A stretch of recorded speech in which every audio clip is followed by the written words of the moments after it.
유민호 여사님. 네. 예, 요즘 무슨 좋은 일이 있으세요? 왜요? 표정이 너무 밝아지셨어요. 여러분 제가 그래 보여요? 네. 그런가요? 네네네. 맞습니다. 제가 요즘 은혜를 너무 많이 받아서 그런가 봐요. 네, 사실 그동안 아무리 나는 죽고 예수로 사는 삶을 살고 싶어도 여러분도 아시지만 그게 그렇게 뜻대로 되지 않잖아요. 안 되죠. 네. 그런데 이순희 목사님을 만나서 꾸준히 예배를 드리다 보니 진짜 나는 죽고 예수로 사는 삶이 무엇인지를 깨닫게 되더라고요. 정말 그런 것 같아요. 네. 진리를 알지니 진리가 너희를 자유케 하리라. 아멘. 아멘. 나는 아멘 아멘 그런 말씀처럼 제 영이 참 자유함을 얻고 나니까 이렇게 행복해져요. 정말 그런 것 같아요. 부럽죠? 네. 부러워요. 너무 부러워요. 여러분 영혼육이 모두 다 변화돼서 저처럼 행복해지고 싶으시죠? 네. 바로 그 비밀을 알려드리겠습니다. 영성혁명의 전초기진 LA 백송교회에서 이순희 목사님이 인도하시는 제12차 성령 컨퍼런스 영성혁명을 통해 시온의 대로를 만들어 형통의 축복을 받자라는 제목으로 은혜의 축제가 현재 펼쳐지고 있습니다. 정말 기대가 됩니다. 벌써 시작이 됐어요. 1월 16일부터 2월 3일까지 월요일부터 토요일 매일 저녁 7시 30분에 예배가 있는데요. 네. 변화의 현장, 기적의 현장, 치유의 현장에 많이들 오셔서 어서 오세요. 2018년도 하나님이 부어주시는 놀라운 축복을 누리시기 바랍니다. 아멘. 네. 아멘. 저도 개인적으로 네, 매번 있는 성령 컨퍼런스마다 많은 은혜를 받고 있습니다. 네, 많은 분들 초대합니다. 네. 그런데 참 이곳은 정말로 지금 은혜의 단비에 푹 젖어 있는 것 같아요. 네, 그렇죠, 여러분? 네, 네. 네. 맞아요. 혹시 한국에서는 반가운 소식이 없나요? 있지요. 물론 있습니다. 2018년도 백송교회와 영혼의 샘 세계 선교센터에서 가족치유부흥회와 가족치유부흥회. 네, 성령 컨퍼런스 그리고 다니엘 기도회가 있습니다. 차유미 전도사님, 네. 가족치유부흥회 어떻게 진행되죠? 네, 가족치유 부흥회는요 2월 12일 월요일 저녁부터 2월 16일 금요일 저녁까지 진행되는데요. 네, 저녁 예배는 저녁 7시 30분, 낮 예배는 오전 11시에 진행됩니다. 네. 네. 그리고 53차 성령 컨퍼런스가 2월 19일 월요일 저녁 7시 30분부터 2월 24일 토요일 오전 11시 예배까지 진행됩니다. 와. 참 그리고 정말 중요한 집회가 있어요. 뭐예요? 그래요? 궁금하다.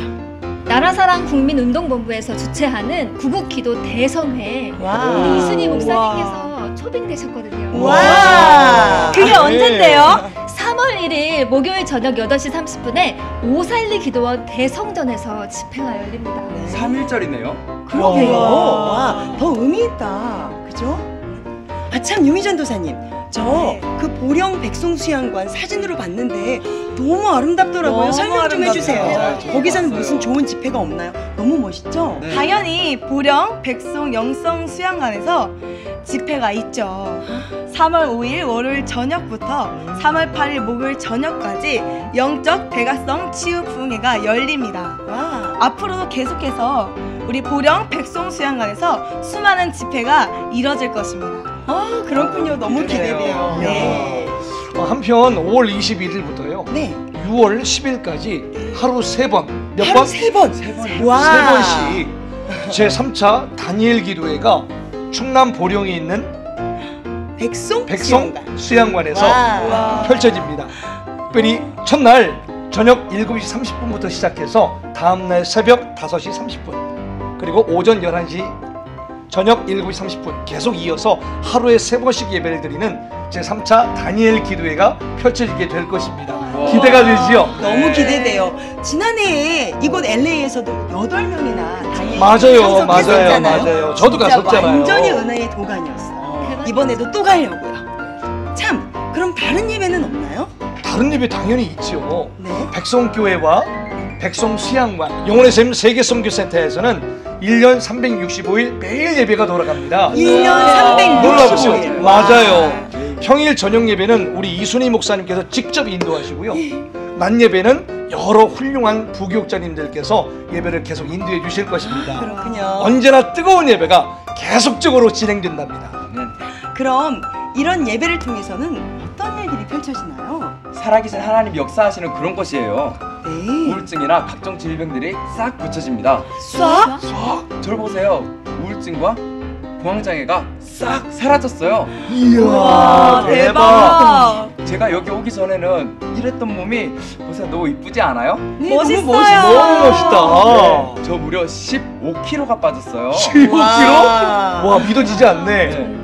그래서 저는 죽고 예수님으로 사는 삶으로 변화돼서 하나님의 능력 있는 군사로 변화되는 기적이 일어납니다. 와, 멋지다. 그렇죠? 네.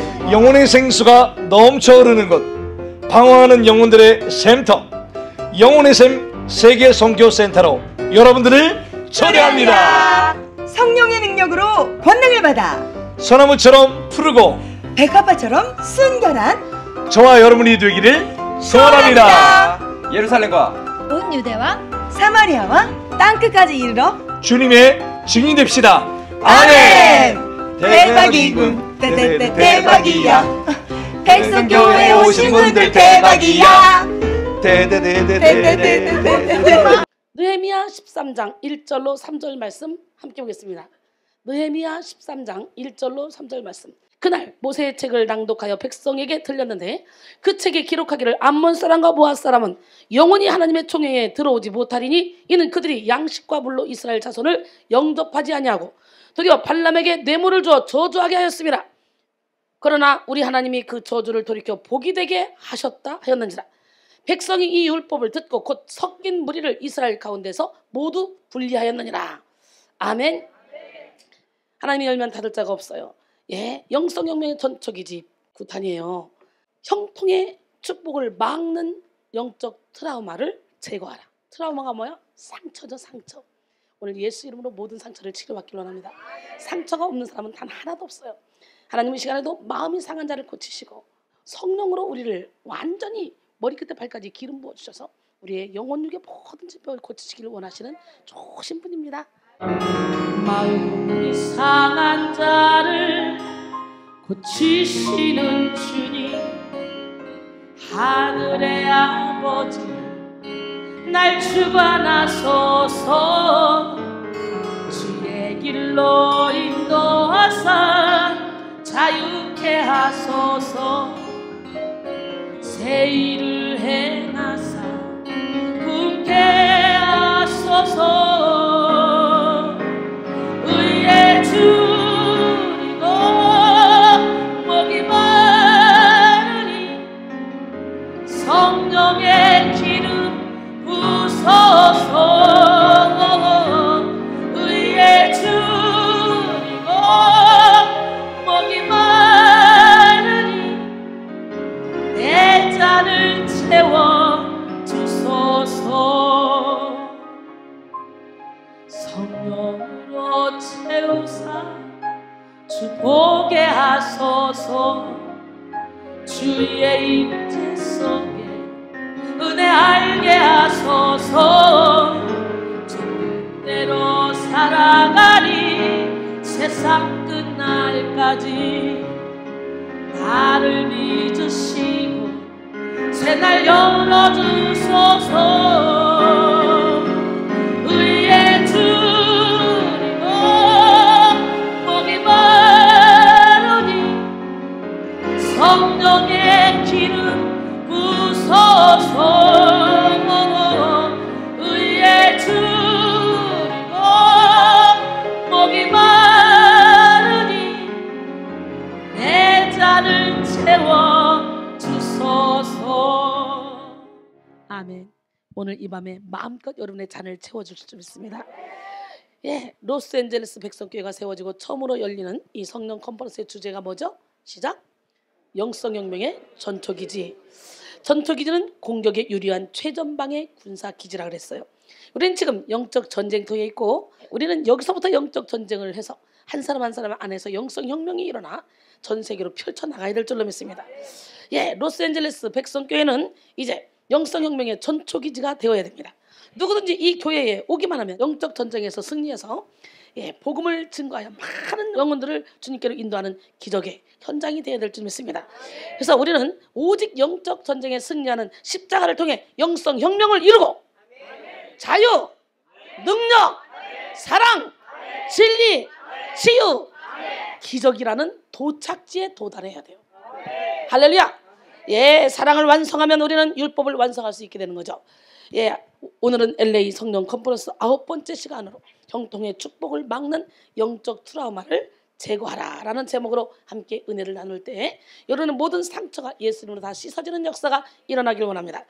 현대인들은 참으로 많은 트라우마를 안고 살아갑니다. 그토록 현대 과학과 의학이 발전했으나 여전히 현대인들은 이 발전된 의학으로도 해결할 수 없는 그런 내면의 질병들을, 내면의 갈등들을 가지고 살아가고 있습니다. 지금도 여러분 안에서 아우성치고 있는 어둠의 세력들이 있지 않습니까? 그 무엇보다 중요한 것은 그래서 내면의 건강이고요. 진짜 나는 겉사람이 아니고 속사람이라는 거. 내면이 건강할 때 인생을 아름답고 발전적으로 살아갈 수 있습니다. 내면의 건강은 단연코 우리 영혼의 죄의 쓴뿌리와 같은 깊은 그런 연관을 가지고 있는데요. 내면의 건강이란 우리 내면에 자리 잡고 있는 원죄를 통해 또 인생을 살아가면서 받은 상처를 통해 내가 지은 자범죄를 통해 잠재된 죄악의 영향력으로부터 자유함을 얻는 것이라고 할 수 있죠. 오늘 이 시간에 나는 여러분 모두가 다 자유함을 얻고 내면이 강건해지길 원합니다.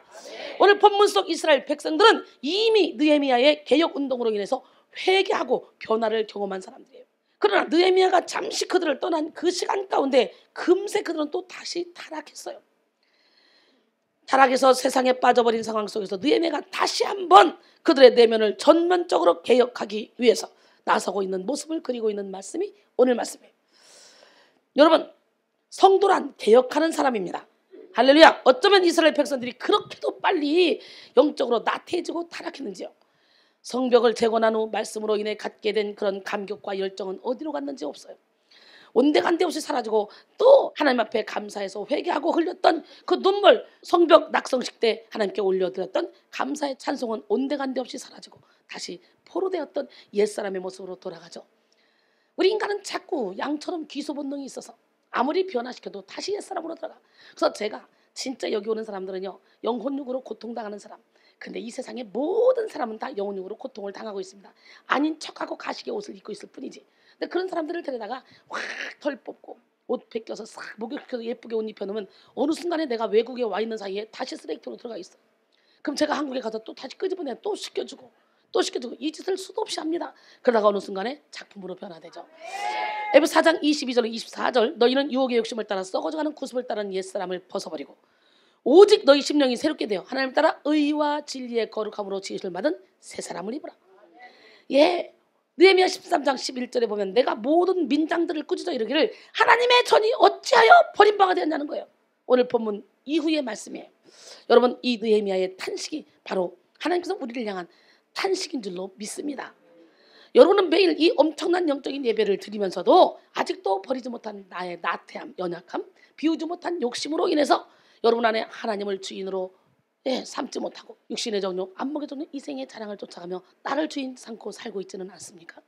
그토록 뜨거운 사랑을 경험하고 간증하며 고백했지만 어느새 식상해지고 영적 안일주의에 빠져서 하나님이 원하시는 그런 거룩을 향한 열정을 잃어버리고 계시지는 않습니까?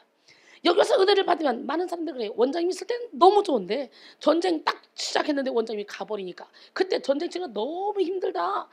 그러니까 전쟁 치르지 말아야지. 그리고 다음번에는 무서워서 안 오는 사람도 있어요. 그러나 우리는 여기 이 전쟁을 능히 이겨줄 우리 사역자들이 많이 있습니다. 그동안에 오랫동안 훈련받은 사역자들이 많이 있기 때문에 걱정하지 말고 꾸준히 와서 은혜 받아야 돼요. 그토록 뜨거운 사랑을 경험하고 간증하며 고백했던 사람들도 시간이 지나면 타락하더라 이거예요. 식상해지더라 이거예요. 느헤미야에서 전체 주제를 한축적으로 보면 이 키워드가 뭐냐? 바로 개혁입니다. 뭐라고? 여러분 안에서 개혁이 일어나야 돼요. 좀 더 구체적으로 말하자면 하나님의 백성으로서의 거룩성을 회복하는 그런 개혁입니다. 거룩함을 회복하는 개혁. 나 자신의 개혁은 자동적으로 부흥으로 이어집니다. 사랑하는 여러분, 여러분 내면의 개혁을 멈추지 마십시오. 아멘. 어제보다는 오늘이, 오늘보다는 내일이, 내일보다는 모레가 더 변화돼야 될 줄 믿습니다. 갈수록 거룩함을 회복하여 예수 그리스도의 성품을 닮아가야 됩니다. 에베소 4장 13절로 15절 우리가 다 하나님의 아들을 믿는 것과 아는 일에 하나가 되어 온전한 사람을 이루어 그리스도의 장성한 분량이 충만한 데까지 이르리니 이는 우리가 이제부터 어린아이가 되지 아니하여 사람의 속임수 그리고 간사한 유혹에 빠져 온갖 교훈과 풍조에 밀려 요동하지 않게 됩니다. 오직 사랑 안에서 참된 것을 하여 범사에 그에게까지 자랄지라. 그는 머리니 곧 그리스도시라. 오늘 이 시간에 우리는 예수 그리스도의 성품까지 자라야 되는 거예요.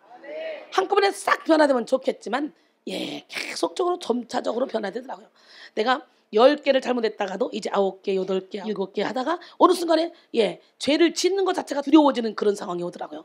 저는요, 죄를 지라고 갔다가 줘도요, 죄를 질 수가 없어요. 내 양심이 그냥 놔두질 않아요. 제가 옛날에 목욕탕을 가면, 찜질방을 가면 전성도를 데리고 다녔다 그러잖아요. 그러면 가면 돈을 엄청 씁니다. 그리고 마사지도 하고 밥도 사 먹고 하면 돈을 엄청 써요. 근데 다 끝나고 나올 때 면봉 있잖아요. 면봉. 귀 쓰잖아요. 귀 파잖아. 그러다가 제가 화장품 사러 갈 시간이 없고 면봉 살 시간이 없어서 2개씩, 한두 개씩 화장할 때 쓰려고 주머니에 넣어가지고 한 2, 3일인가 일주일인가 그렇게 갖고 왔더니 갑자기 야 이 도둑년아. 속에서 야 이 도둑년아. 그러는 거예요. 그래서 그랬더니 야 이 도둑년아. 그 면봉 1,000원어치 사면 얼마나 많은데 네가 지금 그 면봉을 한두 개씩 그걸 갖고 오냐? 헉! 하나님 내가 거기 가서 쓰는 돈이 얼만데 그까짓 그 면봉 하나가 뭘 그렇게 중요해요? 그것도 도둑이다. 그러면 하나님 나 면봉 그냥 뭉탱이로 사다가 그냥 넣을까요? 그랬더니 누가 보면 너 미쳤다 그런다. 그럼 어떡할까요? 그냥 사람들이 벗어놓은 찜질복, 수건 이런 거 있으면 싹 다 걷어서 통에 갖다 넣어놔라. 내가 청소부 아줌마가 됐잖아요. 하나님 때문에. 그래서 지금도 습관적으로 목욕탕 가면 남들이 흩어놓은 그런 거 못 봐요. 내가라도 갖다 넣든지 얘들아 이거 좀 갖다 넣으라 이러죠. 지금도 그게 습관이 됐어요. 아예. 그래가지고 그때부터 저는 제 몸 하나도 추스리지 못하거든요. 체력을 다 쏟아서 아무것도 없는. 그래서 힘들어 이게 딸려다니는데도 불구하고 목욕탕과 찜질방만 그거밖에 안 보여요. 남들이 막 이게 더 흩어놓은 거. 그 사명을 받아가지고 그 제가 막 집어다 집어넣고 얘들아 저거 좀 집어넣어 이러고 살아요. 그러니까 교회 와서 교회에 있는 모든 건 다 거룩하게 구별된 성물이에요. 근데 교회 와서 분별도 못하고 주방 아줌마들은 그냥 잡채하는 길에 많이 해서 나눠주자. 많이 해가지고 막 자기가 좋아하는 사람들 막 요만씩 반찬씩 싸주고 막 나눠주고 막 이게 선교라고 생각하고 막 해요. 자기 의에 도취돼서. 하나님이 절대로 기뻐하지 않습니다. 교회에 일단 들어온 건 모두가 다 성물이라는 거. 여러분이 그걸 한다면 하다못해 화장지를 쓰는 것도 막 내맘대로 이게 쓴 게 아니라 양심의 가책을 느끼게 돼요. 하나부터 열까지 조심 또 조심. 제가요 베풀고 나누고 이거 엄청나게 잘하거든요. 아낌이 없거든요. 그런데요 저는 면봉을 써도 딱 잘라서 반쪽 쓰고 또 반복 있다 쓰고 화장지를 써도 하나 쭉 빼서 쓰는 게 아니라 요 마디 귀퉁이 잘라 쓰고 또 닫다가 또 쓰고 제가요 필요 없는 일에는 굉장히 알뜰합니다. 저는요 밥을 한 털도 버려본 적이 없고요. 김치를 한 조각도 버려본 적이 없어요. 김치를 버려야 되겠다 그러면 이쪽으로 갖다 씻어서 찌개 먹으면 되잖아요. 이렇게 제가 알뜰합니다. 전혀 안 그래 보이죠? 우리 하나님 멋쟁이 하나님 기적의 하나님은 살아계십니다. 이사야 58장 12절에 내게서 날 자들이 올해 황폐된 곳들을 다시 세울 것이며 너는 역대에 파괴된 기초를 쌓으리니 너를 이끌어 무너진 데를 보수하는 자라 할 것이며 길을 수축하여 거할 곳이 되게 하는 자라 하리라. 할렐루야. 난 여러분 자손 대대로 무너진 데를 보수하는 자가 되길 원해요. 아멘. 여러분의 깨어진 내면, 파괴된 가정, 무너진 사업을 오늘 우리 하나님께서 치료해 줄 줄 믿습니다. 하나님은 2018년 여러분의 영혼에 영성혁명을 일으키심으로 시온의 대로를 만들어 형통의 축복을 받게 하시기 위해서 이렇게 이 부족한 종을 LA 성령 컨퍼런스로 인도하게 하신 줄 믿습니다. 베드로서 3장 8절로 9절 사랑하는 자들아 죽게는 하루가 1000년 같고 1000년이 하루 같다는 이 한 가지를 잊지 말라. 죄의 약속은 어떤 이들이 더디다고 생각하는 것 같이 더딘 것이 아니라 오직 주께서는 너희를 대하여 오래 참으사 아무도 멸망하지 아니하고 다 회개하기에 이르기를 원하시느니라. 디모데전서 2장 4절도 보니까 하나님은 모든 사람이 구원에 이르기를 원하신다 그랬어요. 여러분이 먼저 변화됨으로 LA 영혼의 샘 백성교회 부흥을 주도하는 기적의 주인공이 되기를 원합니다. 오늘 본문은 예루살렘 성벽 낙성 시기 거행되던 날에 있었던 이스라엘 공동체 내의 이방인 축출 사건을 다루고 있습니다.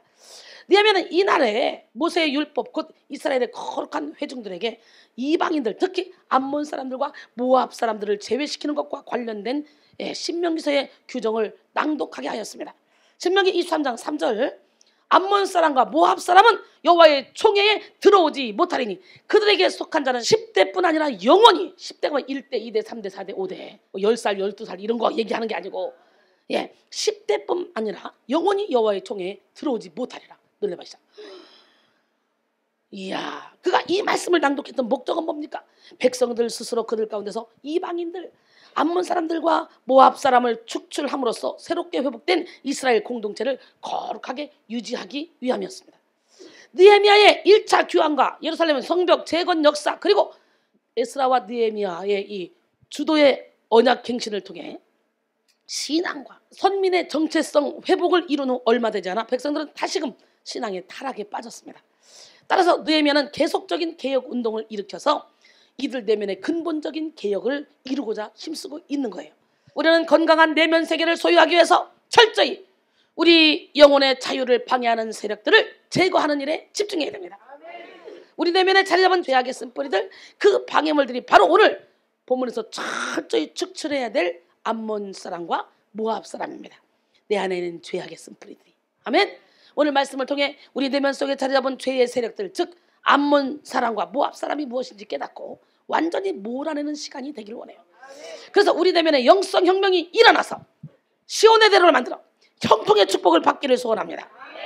이렇게 계속적으로 내적 치유 말씀을 전하는데 안 깨진다, 안 부서진다, 회칠한 무덤이 안 제껴진다, 영적 전쟁이 안 들어간다, 이거 돌짝입니다. 돌짝. 느헤미야는 이스라엘 백성들을 위하여 성벽 재건에 온 힘을 다했는데요. 그러나 그는 외적인 성벽 재건뿐만 아니라 이스라엘 백성들의 무너진 내면을 재건하는 일에 힘을 썼습니다. 이스라엘 백성들은 70년 가까이 포로의 신분으로 지냈잖아요. 그러던 이스라엘 백성들에게 드디어 자유가 주어졌죠. 회복의 날이 찾아왔잖아요. 그러나 여전히 그들의 삶에는 끊임없이 방해 세력이 있었어요. 그들은 현재에 살고 있었지만 여전히 과거의 영향력 아래 살고 있었던 것입니다. 이러한 모습은 출애굽 당시 이스라엘 백성들이 오랜 시간 동안 노예의식에서 벗어나지 못해서 하나님한테 맨날 내담맞다가 결국은 광야에서 싹 죽고 여호수아 갈렙만 가나안 땅에 입성했잖아요. 이런 것과 마찬가지예요. 치유되지 못한 내면은 반드시 문제를 일으키게 마련이에요. 그렇기 때문에 아무리 은혜를 받아도 3박 4일 지나면 끝나.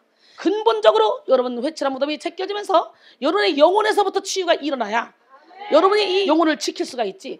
그렇지 않고 겉에서부터 치료가 일어나면 일시적으로 치료가 일어난 것 같고 감성적으로 울고 그래 그렇게 살아야지 아무리 떠들어도 나도 모르게 3박 4일 지나면 옛날에 나로 돌아가 있는 나를 발견하게 되는 거예요. 많은 사람들이 저를 보면요 너무너무 예쁘다고 좋다고 하는데 제가 근처 가면 아 무서워 눈 안 싸면요 눈이 빠져서 여기 몇 바퀴 돌다가 제자리로 온대요. 그래서 믿음이 엄마도 나만 오면 갑자기 벌떡 일어나 저기 도망가요. 어디가? 눈 안 서 무서워서요. 제발 부탁인데 눈만 말고 여기 있어요. 여기 이래요. 영혼의 창은 마음이요 마음의 창은 눈이기 때문에요. 눈을 통해 가장 강력한 어둠들이 막 드러납니다. 숨이 끊어져요. 그래서 죄와 싸우기를 피 흘리까지 하는 거예요. 할렐루야. 치유되지 못한 내면은 언제든지 다시 뿌리가 올라오는 거예요. 그래서 아예 쓴뿌리를 제거해야 돼. 지속적인 신앙의 개혁이 필요하다는 거예요. 느헤미야 전체를 살펴보면 오늘 본문 말씀을 보면 종교개혁이 끊임없이 계속되고 있음을 우리가 알 수 있습니다.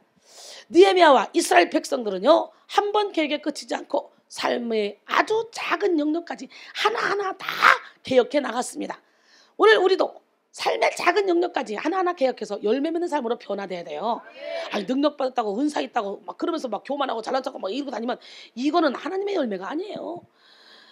오늘 이 시간에 이 말씀이 우리에게 시사해 주는 것은 바로 성도에게 있어서 신앙의 개혁은 계속해서 이루어져야 되는 과제다 이겁니다.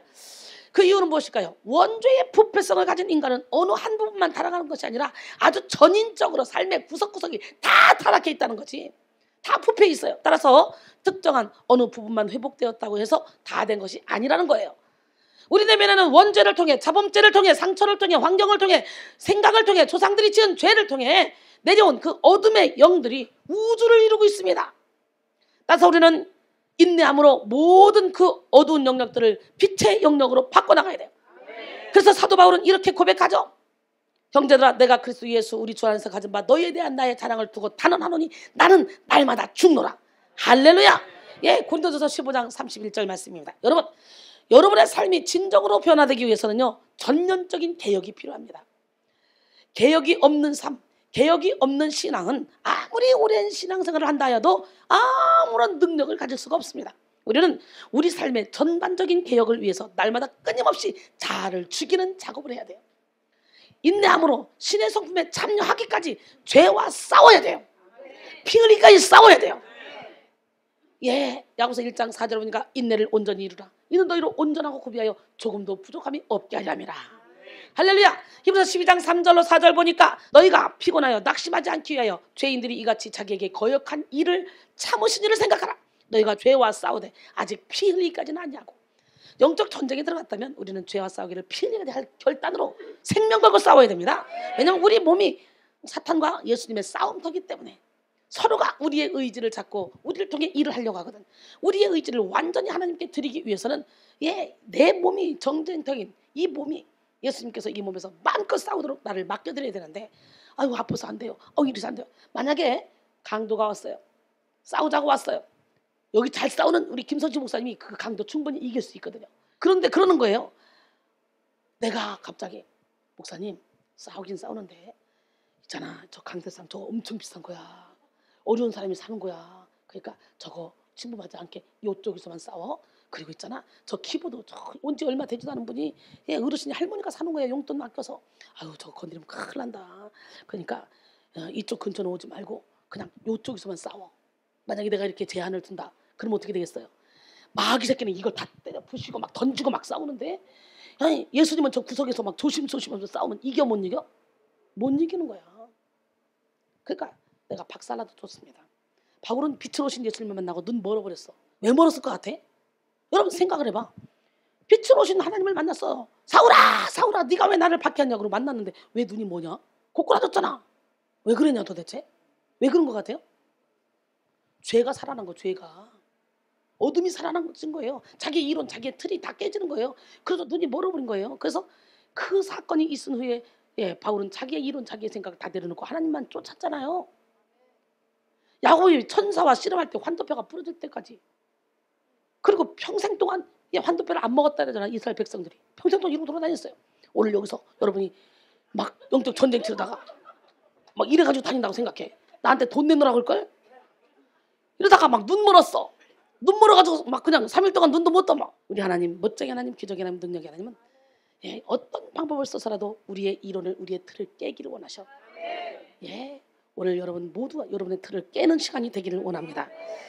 여러분이 경험한 영적인 큰 체험들이 전부라고 생각하지 마십시오. 이 정도면 훌륭하다는 착각에서 벗어나십시오.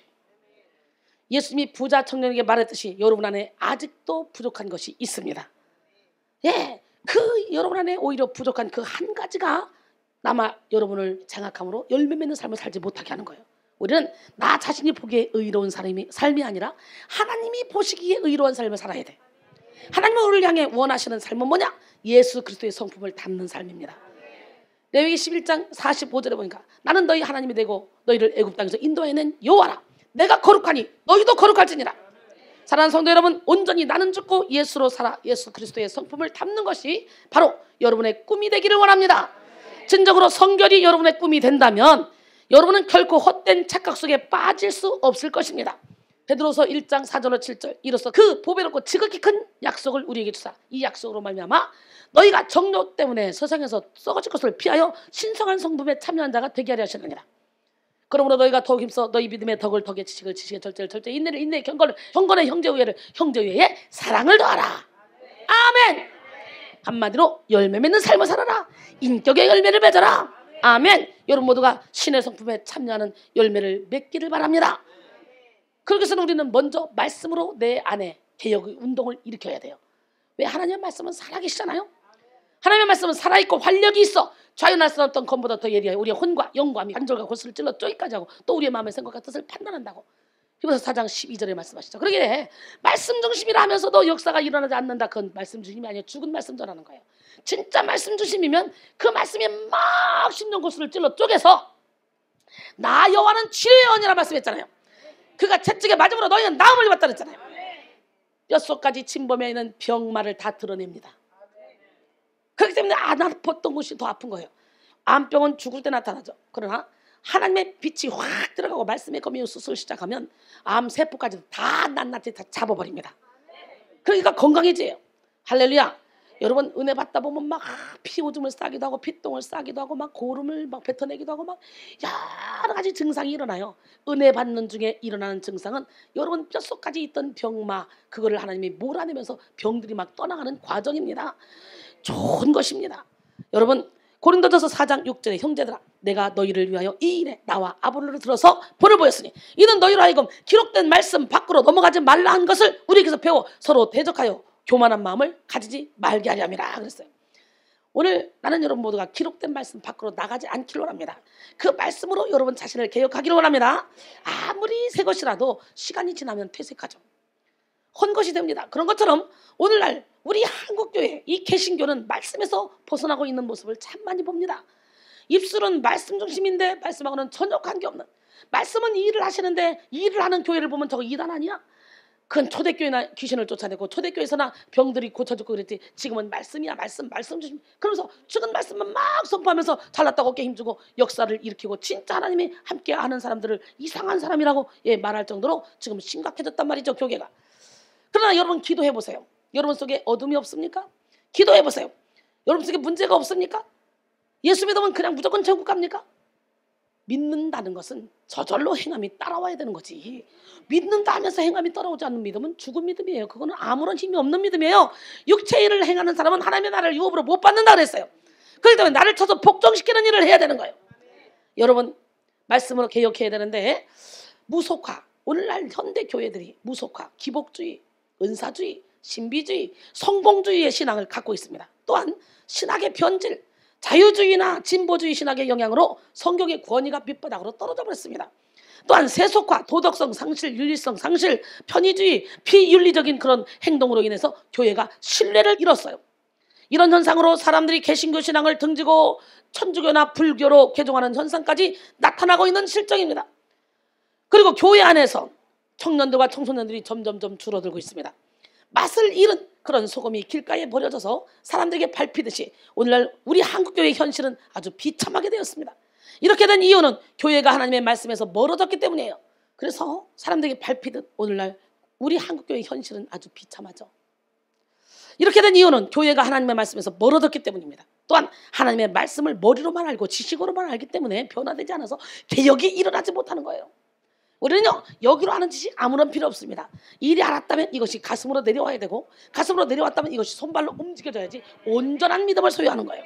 로마서 12장 1절로 2절 그러므로 형제들아 내가 하나님의 모든 자비하심으로 너희를 권하노니 너희 몸을 하나님이 기뻐하시는 거룩한 산 제물로 드리라. 이는 너희가 드릴 영적 예배니라. 아멘. 너희는 이 세대를 본받지 말고 오직 마음을 새롭게 함으로 변화를 받아 하나님의 선하시고 기뻐하시고 온전하신 뜻이 무엇인지 분별하도록 하라 그랬어요. 할렐루야. 이제 말씀의 씨가 우리 안에 딱 떨어지잖아요. 그러면요 우리가 자고 깨고 하는 중에 우리 자신도 모르는 사이에 싹이 나고 이상이 나고 열매가 맺혀져야 돼. 이런 삶을 살아야 돼. 그러기 위해서 어떻게 돼? 우리의 마음밭이 옥토가 돼야 되는 거지. 부드러워야 되는 거지. 느헤미야는 이스라엘 백성들의 마음을 개혁하되 말씀으로 개혁했습니다. 멋있지 않습니까? 이순이 같네. 나도 이름을 느헤미야로 바꿀까 싶네. 오늘 본문은 말씀과 개혁의 밀접한 그런 관계성을 보여주고 있습니다. 이스라엘 자손들은 계속되는 개혁 속에서 이 정도면 되겠지 하는 안일함에 빠져서 자칫하면 개혁이 중단될 뻔했습니다. 그들은 이미 많은 시간 회복을 위해 힘을 쏟아부었기 때문에 이제 옛날 선민의 모습을 많이 회복하고 있었어요. 그러니까 이 정도면 됐을 거야. 그러나 오늘 본문을 통해 알 수 있듯이 개혁은 계속됩니다. 이들이 이처럼 끊임없이 자신을 개혁할 수 있었던 원동력은 무엇입니까? 바로 말씀입니다. 아멘. 그들은 말씀을 읽으며 개혁의 새로운 방향을 알게 되고 바른 방향을 향해 나아가고 있습니다. 하나님의 말씀이 이처럼 개혁의 새로운 방향을 끝없이 제공해주며 동시에 그 개혁을 이루어갈 수 있는 그런 힘도 공급해주는 좋으신 말씀입니다. 그럼 우리는 우리의 내면에 견고한 영적 트라우마의 진을 다 깨뜨려버리고 전진하기 위해서 항상 말씀 안에 거해야 됩니다. 말씀을 듣고 말씀을 먹어야 돼요. 내가 말씀을 읽는 것이 아니라 말씀이 나를 읽을 수 있도록 말씀 앞에 나 자신을 내어드려야 됩니다. 바로 영혼의 샘 백성교회의 예배가 살아있는 하나님의 말씀이 아주 폭포수처럼 쏟아지는 기적의 현장이잖아요. 이 말씀의 샘에 심겨진 백성이들은 하나같이 날마다 선포되는 이 말씀 안에 자신을 돌아보며 자신을 개혁하는 일에 열중합니다. 1년 365일 매일 예배를 드리며 자신을 개혁하는 일에 집중하고 있죠. 참 신기하게도 그렇게 예배를 많이 드리는데 고칠 것이 또 나오고 비워할 것이 또 나오고 그렇죠? 회복돼야 될 부분이 또 있고 은혜를 받으면 받을수록 내가 죄인 중에 괴수구나. 이게 언제 끝날까? 도대체 끝나기는 할까? 그러나 저를 보세요. 끝났잖아요. 저는 360일 행복해요. 우물을 팔 때는 힘들지만 파놓고 나면 떠먹기만 하면 되잖아. 제가 지금 떠먹기만 하고 있어요. 남들처럼 막 기도해보고 결정하겠습니다. 그리고 뭐 한때 미리 기도해보고 하나님의 음성을 들으려고 몸부림치고 이런 거 안 해도 내 마음대로 사는데 그게 하나님의 음성이야. 왜냐면 복잡하니까 내 생각인지 하나님의 생각인지 마귀의 생각인지 모르는 거지. 확 비워버리면 그냥 딱 떠오르는 게 하나님의 생각 아닙니까? 우리 이렇게 살아야 돼요. 무시로 성령 안에서 기도해야 돼요. 거룩해 보이는 분들은 그렇죠. 성도들을 볼 때 거룩해 보이게 막 기도를 있는 대로 해야 되고 소리를 막 있는 대로 치르고 그리고 설교하는데 먹을 게 하나도 없어. 나는 날라리 같잖아. 여러분 내가 막 그렇게 하는 거 봤어? 이미 다 파버렸어. 그러나 여러분 나처럼 하면 안 돼. 아니 우물도 안 펴놓고 자꾸 혼자 먹겠다고 돌아다니면 돼. 그럼 미친 거지. 여러분 열심히 파야 되기 때문에 무릎 꿇고 몸부림쳐서 기도를 해서 고속도로를 내야 되는 거예요. 여러분 영혼의 시온의 대로를 내야 되는 거예요. 할렐루야. 그렇기 때문에 저는요 누가 무슨 얘기를 하면 그냥 바로바로 대답을 해요. 그것이 하나님의 뜻이에요. 주의 손에 내 손을 포개고 주의 발에 내 발을 포개고 주의 입에 내 입을 포개고 주의 몸에 내 몸을 포개고 주의 생각이 주 마음에 내 생각을 포개고 이렇게 살아요. 그러니까 자유한 거지. 진리를 알지 진리가 너희를 자유케 하리라 그랬는데 그 자유는 뭡니까?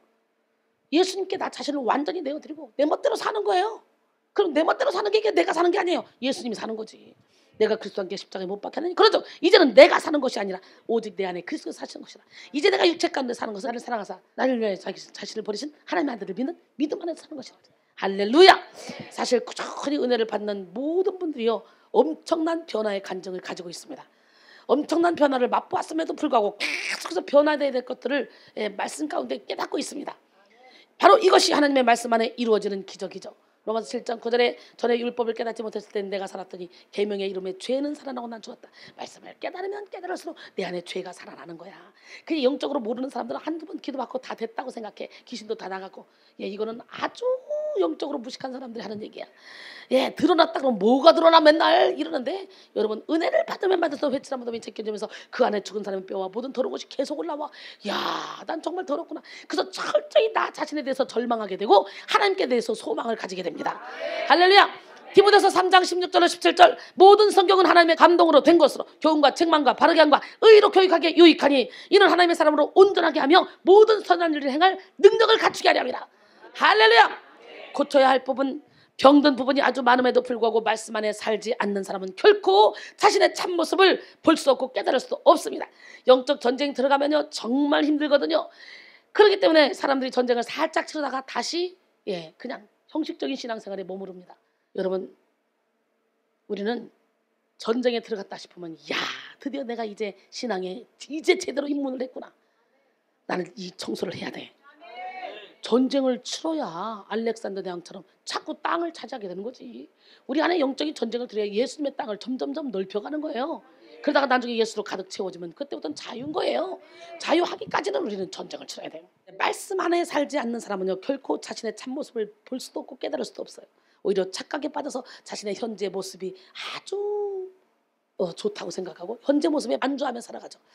그러나 이런 만족은 거짓된 만족입니다. 말씀 안에 살아가는 사람들은 항상 그 내면에 거룩한 불만족이 존재합니다. 성령은 끊임없이 우리 속에서 우리의 양심을 책망하여 우리를 더욱더 거룩하게 예수님을 닮도록 만듭니다. 시편 16편 7절 나를 훈계하신 여호와를 송축할지라 밤마다 내 양심이 나를 교훈하도다. 시편 119편 9절에 청년이 무엇으로 그의 행실을 깨끗게 하리까 주의 말씀만 지킬 따름입니다. 할렐루야. 우리는 오늘 말씀으로 우리의 내면을 드러내시어 고치시는 하나님을 만나야 돼요. 아주 작은 한 부분이라도 사탄이 틈타지 못하도록 온전히 죄의 뿌리를 아주 뽑아내야 돼요. 말씀의 예리한 검으로 여러분의 내면이 온전히 수술되어지는 은혜의 시간이 되기를 바랍니다. 느헤미야 13장 1절에 그날 모세의 책을 낭독하여 백성에게 들렸는데 그 책에 기록하기를 암몬 사람과 모압 사람은 영원히 하나님의 총회에 들어오지 못하리니 그랬어요.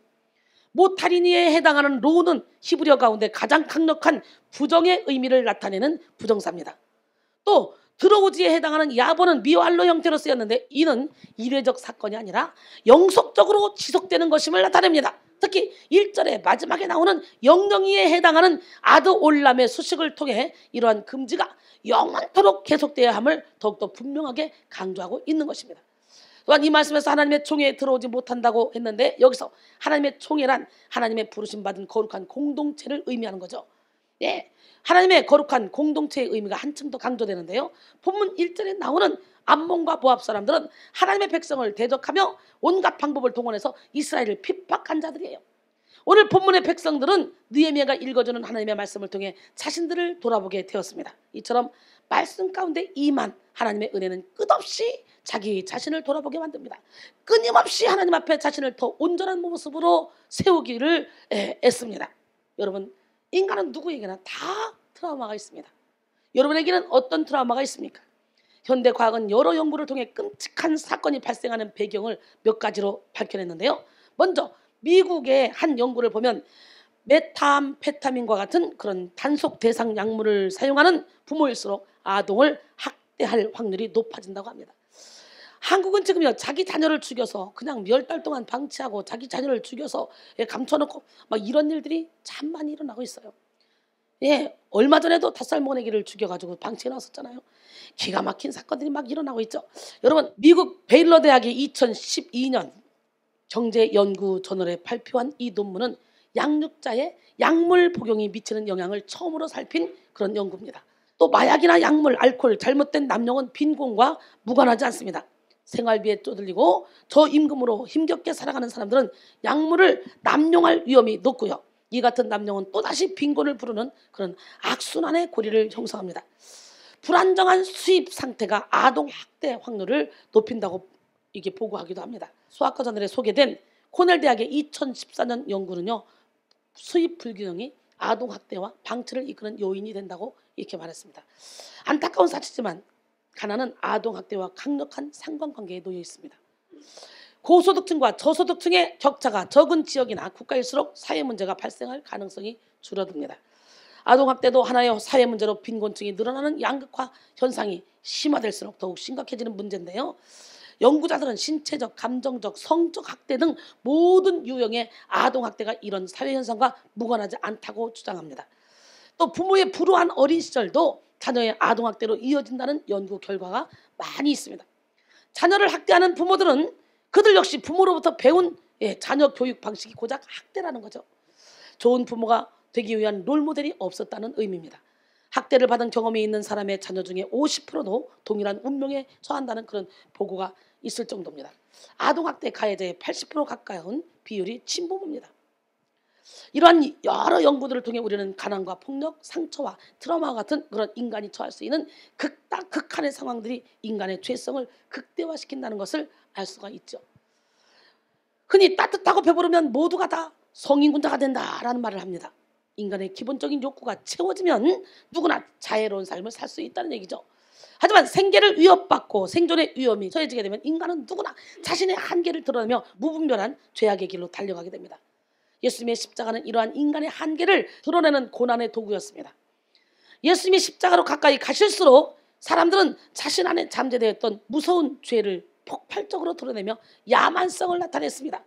제자들은 예수님을 다 버리고 도망갔고 예수님을 죽이려는 자들은 배신자들, 이 자들은요 일만의 죄책감도 양심의 가책도 없습니다. 여러분, 예수님이 붙잡히자 제자들의 원망과 배신이란 죄가 막 드러났고 예수님이 침뱉음을 당하고 채찍을 당하자 예수님을 따르던 무리들은 예수님을 죽이려는 무리로 변해되고 말았어요. 예수께서 물 한 방울, 피 한 방울 남기지 않고 죽으신 십자가는 인간의 폭력과 살인에 이르는 무서운 죄를 다 드러냈습니다. 그러나 예수님은 철저히 드러난 인류의 죄를 십자가에서 죽으심으로 완전히 사하셨습니다. 사랑하는 성도 여러분, 이 백성교회 영혼의 샘에 오셔서 매시간 폭포수같이 쏟아지는 하나님의 말씀 가운데 여러분 자신을 돌아보시고 지금 내가 죄인 중에 괴수구나, 내가 잘못된 신앙생활을 했구나, 내가 곁길로 갔구나, 이걸 깨닫고 계시지 않습니까? 죄인 중에 괴수인 자신의 모습을 깨닫고 때로는 여러분 자신에 대하여 절망하며 탄식하며 회개하고 있지 않습니까? 바로 그것이 영성혁명의 시작입니다. 깨달아야 돼요.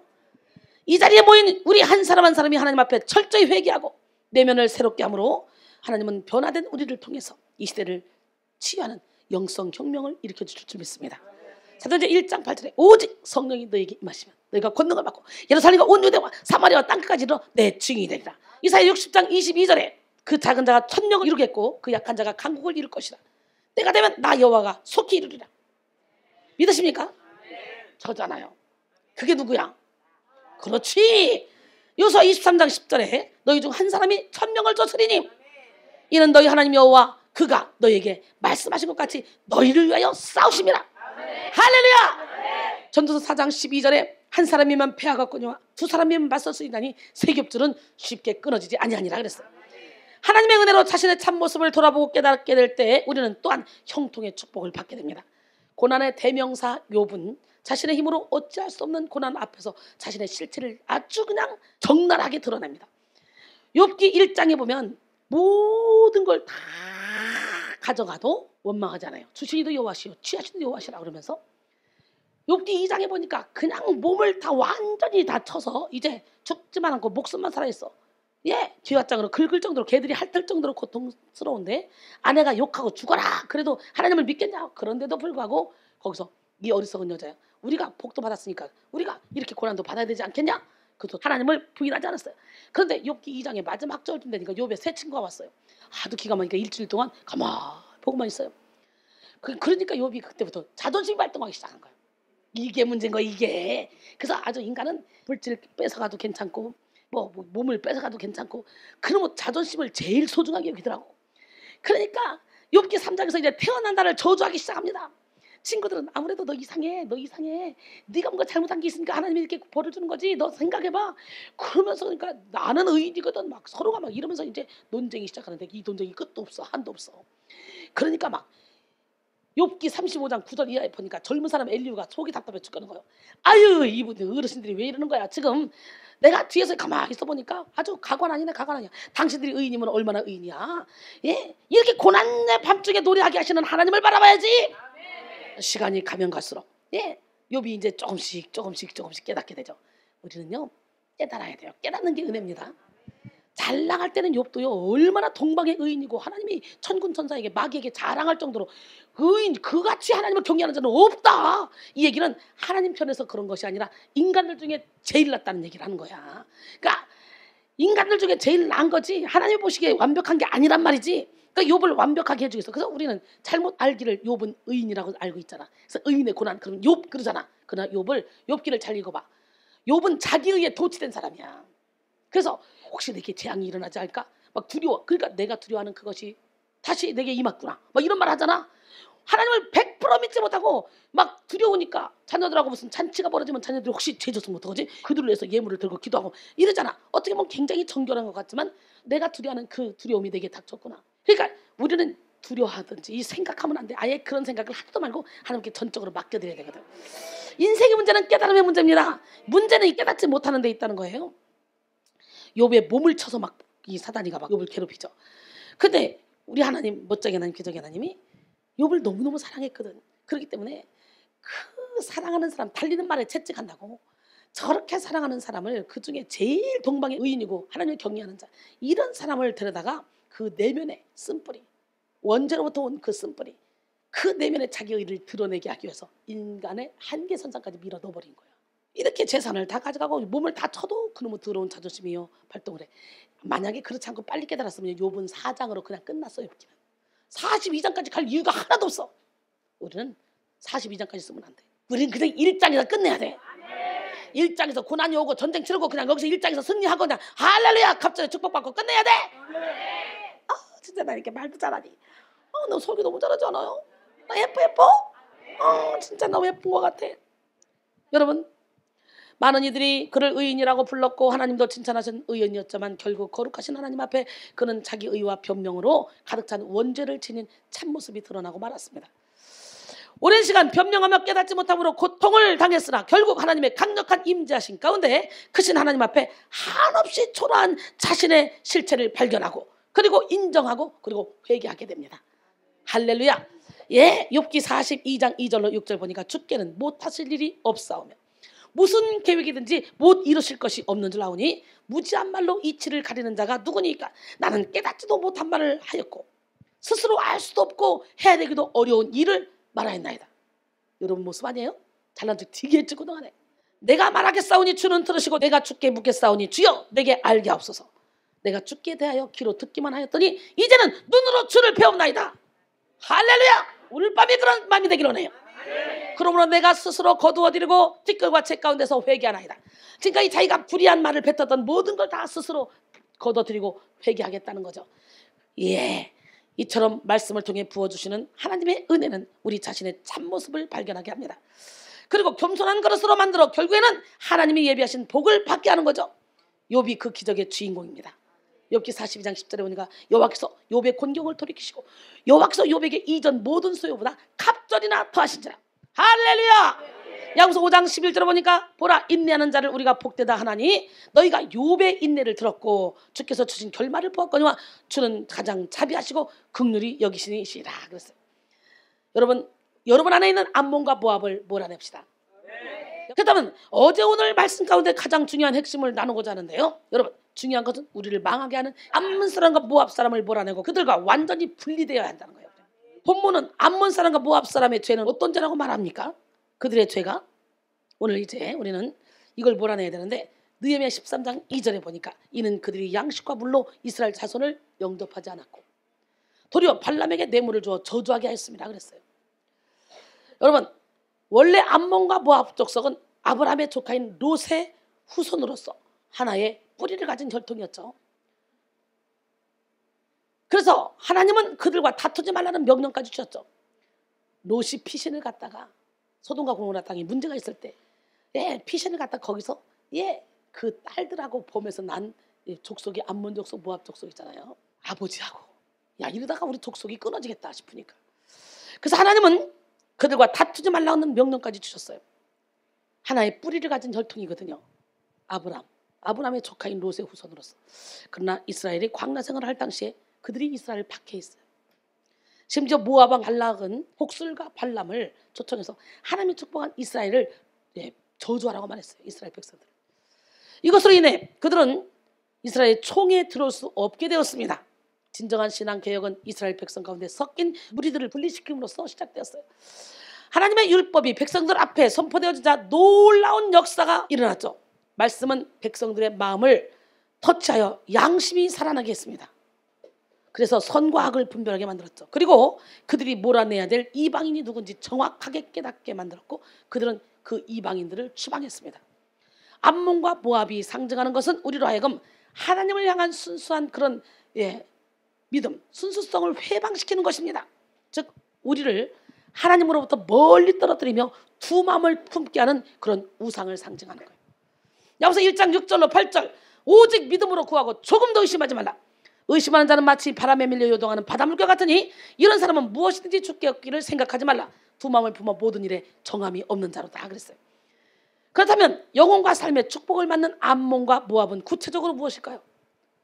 오늘 설교 제목인 바로 트라우마입니다. 뭐라고요? 나는 여러분 모든 상처를 예수님으로 몰아내기를 원합니다. 할렐루야.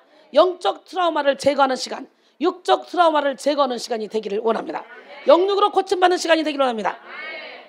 노희경 작가의 SBS 수목 드라마 괜찮아 사랑이야 라는 곳에 등장하는 남자 주인공 장재열, 이 조인성은요 화장실 트라우마를 가지고 있었던 사람이에요.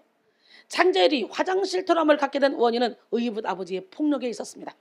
장재열이 어릴 때 상습적으로 폭력을 휘두르는 의붓 아버지를 피해서 달아나다가 어느 날 가까스로 몸을 숨긴 곳이 바로 동네 산 밑에 있는 공중변소였어요. 그 때문에 남들은 코를 쥐고 멀찍이 피해가는 그 화장실이 그에게는 가장 안전한 피난처가 되었던 것이죠. 그래서 그는 성인이 되고 나서도 곧잘 힘이 들 때마다 화장실로 피신을 했습니다. 그리고 그는 도망친 화장실에서 잠들고 화장실에서 편안함을 느낍니다. 또 여자 주인공 지혜수, 공효진은요 성관계의 트라우마를 가지고 있는 그런 사람이었어요.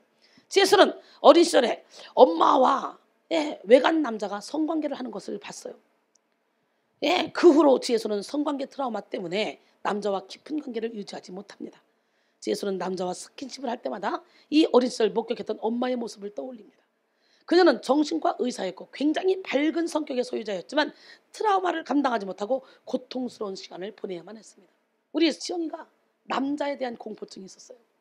남자, 걔는 여기 와서 나를 안 만났으면 이 트라우마 때문에 아마 결혼도 못했을 거예요.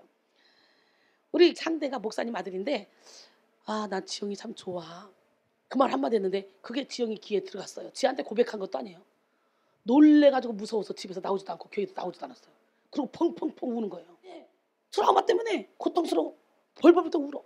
근데 여기서 어느 순간에 고쳐지더니 지금 남자친구를 사귀고 있어요. 그것만 해도 기적이라는 거 자기는. 여러분은 어떤 트라우마를 갖고 계십니까? 오늘 설교의 제목과 같이 우리 내면 속에 깊이 뿌리 내린 이 트라우마가 바로 안문과 모압이라고 할 수 있는데요. 앞에서도 잠깐 설명드렸지만 트라우마에 대해서 좀 더 구체적으로 말씀을 나누자면 트라우마란 외상후 스트레스 장애로서 어떤 신체적인 손상과 생명의 위협을 받는 그런 사고를 통해서 받은 심적인 외상 후에 나타나는 질환입니다. 이 트라우마는 충격 후 스트레스 장애, 외상성 스트레스 장애, 외상 후 증후군, 외상 후 스트레스 증후군 등으로 불리기도 하는데요. 이 트라우마는 보통 선명한 시간적 이미지를 동반하는 일이 많고 이러한 이미지는 장기적으로 기억되기도 하는데요. 특히 사고로 인한 외상이나 정신적 충격은 당시 사고와 비슷한 상황만 찾아오면 막 불안해지는 것을 말합니다. 트라우마는 그저 내면에 상처가 나서 아픈 정도를 의미하는 것이 아니라 내가 손을 쓸 수 없을 상태로 상한 상태를 말합니다. 즉 상처의 지배를 받고 있는 그런 상황이죠. 오늘 본문의 이스라엘 백성들은 70년이라는 포로 생활로 인해서 자신들도 모르게 상처의 지배를 받고 있었습니다. 그래서 그 상처는 그들 내면에 아주 큰 트라우마의 성벽을 이루어서 그들의 인생에 큰 장애를 가져다 주었습니다. 보이지 않는 그런 내면 속의 트라우마가 시간이 흐르면 조용히 사라지면 좋겠지만 결국 그렇지가 않습니다. 하나님은 느헤미야를 통해 성벽을 재건시키며 이스라엘 백성들의 삶도 새롭게 개혁시키길 원하셨습니다. 그러나 여전히 그들의 의식 속에 잠재된 트라우마는 끊임없이 그들을 옛사람으로 끌고 가려고 한다는 거죠. 그래서 느헤미야는 오늘 본문을 통해 이스라엘 백성들의 내면을 개혁시키는 일에 온 힘을 쏟고 있습니다. 우리는 우리 마음속에 자리 잡은 트라우마가 우리의 삶을 지배하지 못하도록 해야 돼요. 트라우마의 정의는 보통 특정한 사건을 통해 마음의 공포를 불러일으키는 상황을 가리키는 것입니다. 그것뿐만 아니라 특정 시절 자체를 떠올리는 것만으로도 마음속에 분노, 지우고 싶은 그런 깊이 본능을 유발하는 등 지속적인 그런 심적 고통 또한 트라우마의 한 갈래가 될 수 있습니다. 트라우마의 두드러진 특징이 뭐냐? 자신의 흑역사에 대한 그런 방어 본능과 그 후 흑역사를 만들게 한 그런 대상에 대한 증오감이 뒤섞여서 심적 고통을 느끼는 것입니다. 이들은 이러한 고통에 민감하게 반응하고 분노를 나타내죠. 심하지 않을 경우는 일상적 스트레스의 수준에 그치지만요. 그 트라우마가 쌓이고 커지면 커질수록 나중에는 인격까지 손상될 수밖에 없어요.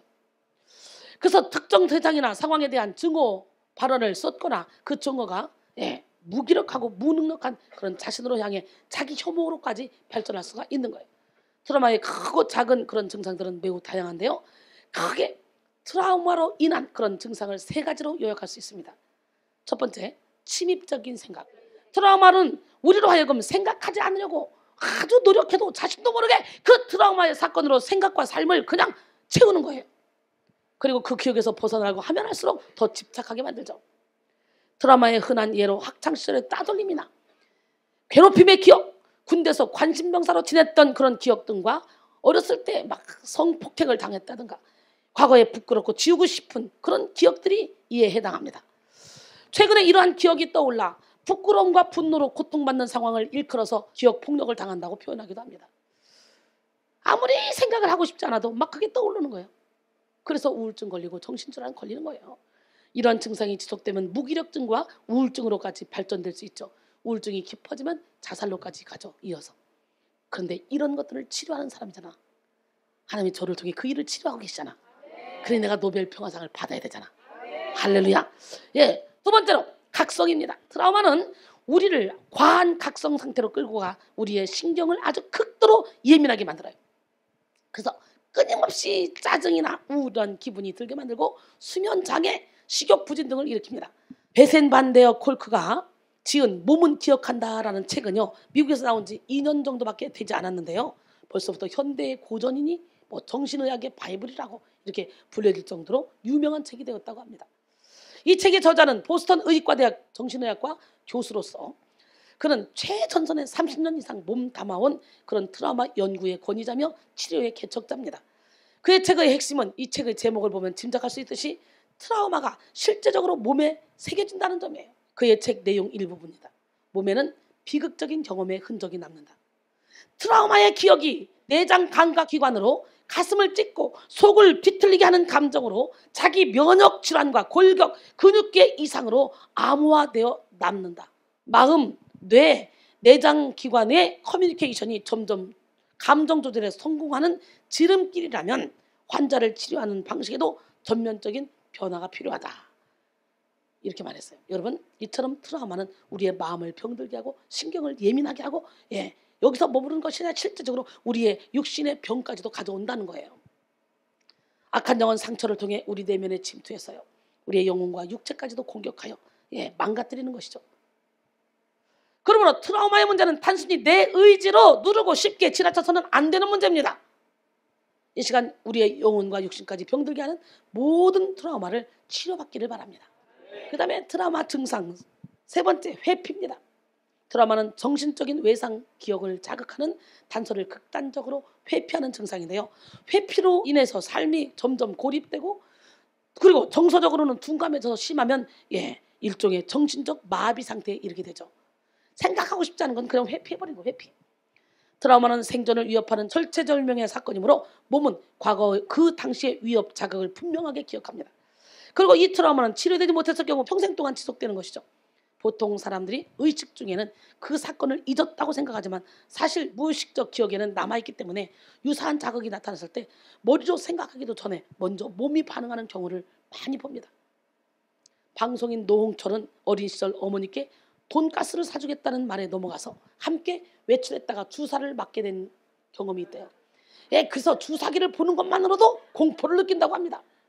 또한 어린 시절에 수산시장에서 상인들이 손질하고 버린 생선머리가 바닥에 떨어졌는데 고개를 숙였다가 그 생선머리와 눈을 마주쳤대요. 그 뒤로부터 생선을 못 먹는다고 합니다. 우리 강하은 전도사가 아기 때 어린이집 갔다가 선생님이 밥을 먹으라고 그러는데 시금치를 못 먹었대요. 시금치를 못 먹는다고 얘를 갖다가 어두운 방에 가둬놨어. 잠시. 그 애기가 거기서 막 울고 난리를 치다가 그때부터 쟤는 시금치만 봐도 트라우마. 그래서 아예 시금치뿐만 아니라 모든 야채를 거부하는 사람으로. 그래서 20살의 나를 만났는데 닭갈비를 먹으러 갔어요. 닭갈비 먹으러 가면 닭 별로 없고 맨 야채잖아요. 얄밉게 고기만 싹싹 건져 먹는 거예요. 딴 사람은 뭐 먹으라고. 내가 너는 무슨 음식을 그렇게 먹냐. 야채가 얼마나 맛있는데 야채하고 같이 먹어야지. 그랬더니 옆에서 얘는요 고기밖에 못 먹어요. 야채는 못 먹어요. 진 엄마가 그러는 거여서 야채를 왜 못 먹어. 그때 그 얘기를 하는 거예요. 그래서 웃기고 앉았네. 오늘 그 트라우마 예수피 이 야채 못 먹게 하는 귀신아 넌 나가. 오늘 내가 얘가 야채 먹을 때까지 여기서 밥 먹을 거야. 야채 안 먹으면 난 안 가. 그러고는 걔를 붙잡고 작정하고 야채를 먹이기 시작하는데 진짜 못 먹더라고. 아니 상추가 냄새가 납니까 뭐가 납니까? 상추가 여기까지 근처가 이게 미쳤나. 예수로 상추 못 먹게 하는 더러운 귀신, 야채 못 먹게 하는 더러운 귀신 넌 나가. 그리고 여기를 잡아주면서 먹어 한 30분 실갱이 했나 봐. 기도해주면서 상추 싸서 강제로 넣었어요. 그랬더니 막 뱉으려고 그래. 못 뱉어. 입을 막아버렸어요. 씹어 삼켜 삼켰어요. 그대로 몇 번 그렇게 먹였죠. 그랬더니 세상에 뚫었어요. 그 상처를 뚫었어요. 뭘 안 했어요. 그러고 나서 그 다음날 내가 어저께 그렇게 먹었는데 오늘도 한 번 더 먹게. 저기 하은이 엄마는 가서 야채 사와, 상추 사와.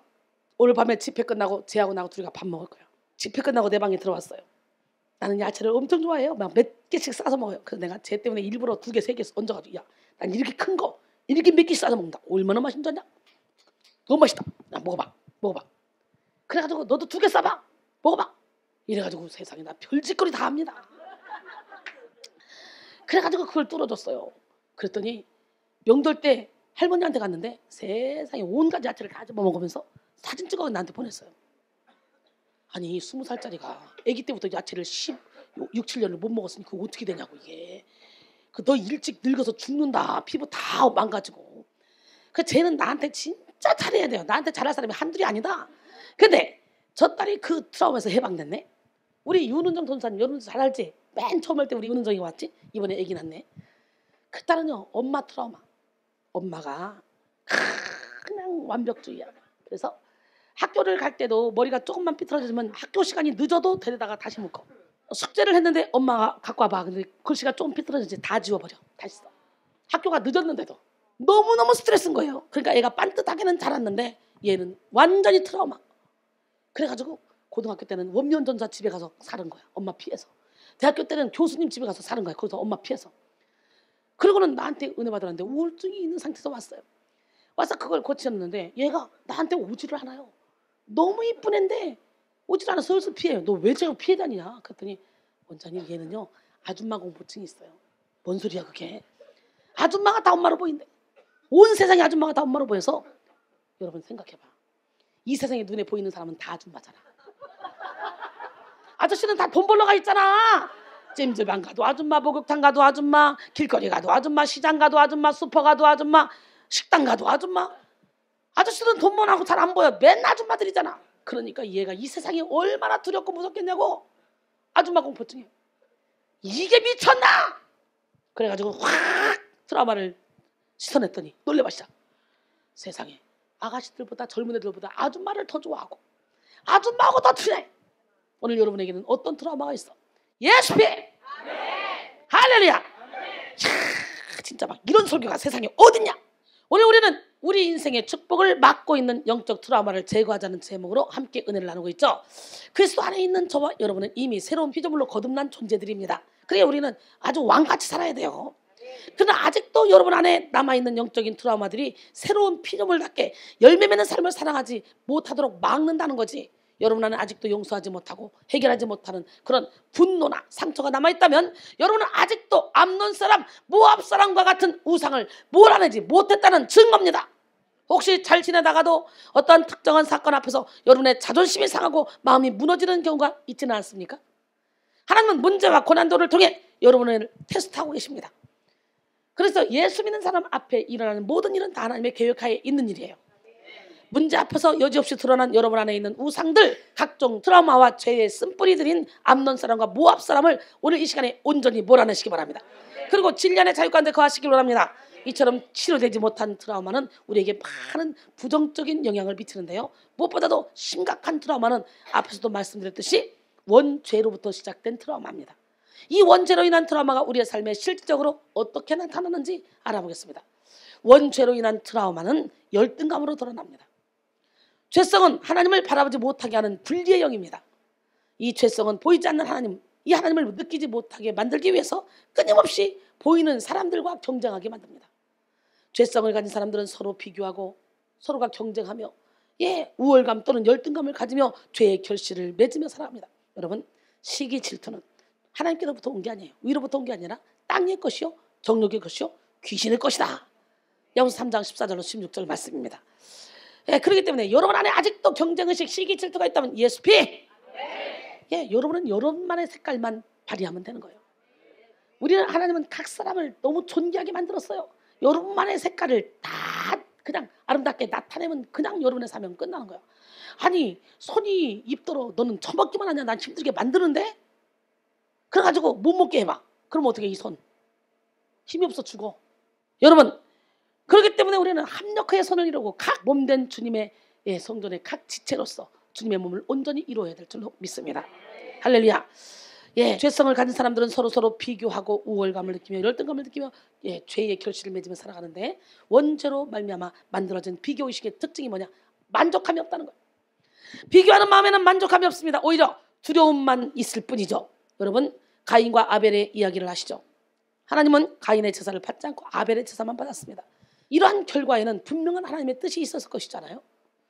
그러나 가인은 하나님의 뜻에 대해서 묻지도 않으시고, 하나님 왜 내 건 받지 않았습니까? 동생 거라도 받아주시니 감사합니다. 내 거는 언제 받으실 겁니까? 어떻게 받겠습니까? 라고 기도한 것이 아니라 마음을 지키지 못하고 동생을 죽여버리죠. 이처럼 열등감이란 하나님을 바라보지 못하는 마음으로부터 시작되는 것입니다. 우리는 사람과 비교해요. 열등감에 묶일 것이 아니라 오직 하나님의 기쁨을 구하는 삶을 살아야 돼요. 갈라디아서 1장 10절에 이제 내가 사람들에게 좋게 하랴 하나님께 좋게 하랴, 사람들에게 기쁨을 구하랴, 지금까지 내가 사람들에게 기쁨을 구하였다면 그리스도의 종이 아니니라 그랬어요. 그 다음에 원죄로 인한 트라우마는 부정적인 사고방식으로 드러납니다. 여러분, 죄성에 깊게 물든 우리의 인생은 자기의 외모, 성격, 재능, 환경에 대해서 부정적으로 사고합니다. 자기를 미워하고 급기야는 혐오하기까지 이르죠. 여러분, 자기가 자기 겁니까? 하나님이 우리를 값으로 샀어요. 그래서 하나님 거예요. 우리의 몸으로 한 게 영광 돌려야 돼요. 이것이 고린도전서 6장 19절로 20절 말씀이에요. 근데 내가 나를 미워하기까지 한다는 거예요. 그럼 내가 나의 주인이라는 거지. 자기 인생에 대해 늘 부정적인 이미지를 가지고 부정적인 상상을 하며 사는 사람들 참 많이 있죠. 이는 죄로 인한 것입니다. 우리는 하나님 아버지에 대한 왜곡되고 공포스러운 이미지를 싹 다 벗어버려야 돼요. 그리고 사랑의 하나님, 용서의 하나님, 우리를 푸른 풀밭과 쉴만한 물가로 인도하신 하나님, 그 하나님을 신뢰해야 돼요. 예수님 안에 있는 우리는요, 보통 사람이 아닙니다. 베드로전서 2장 9절, 어깨 힘줘요. 너희는 택하신 족속이요, 왕같은 제사장들이요, 거룩한 하나님의 나라요, 하나님의 소유된 백성이요, 하나님의 선전물이다. 나는 걸작품이다. 나는 명품이다. 나를 우습게 보지 마라. 우리는 걸작품이에요.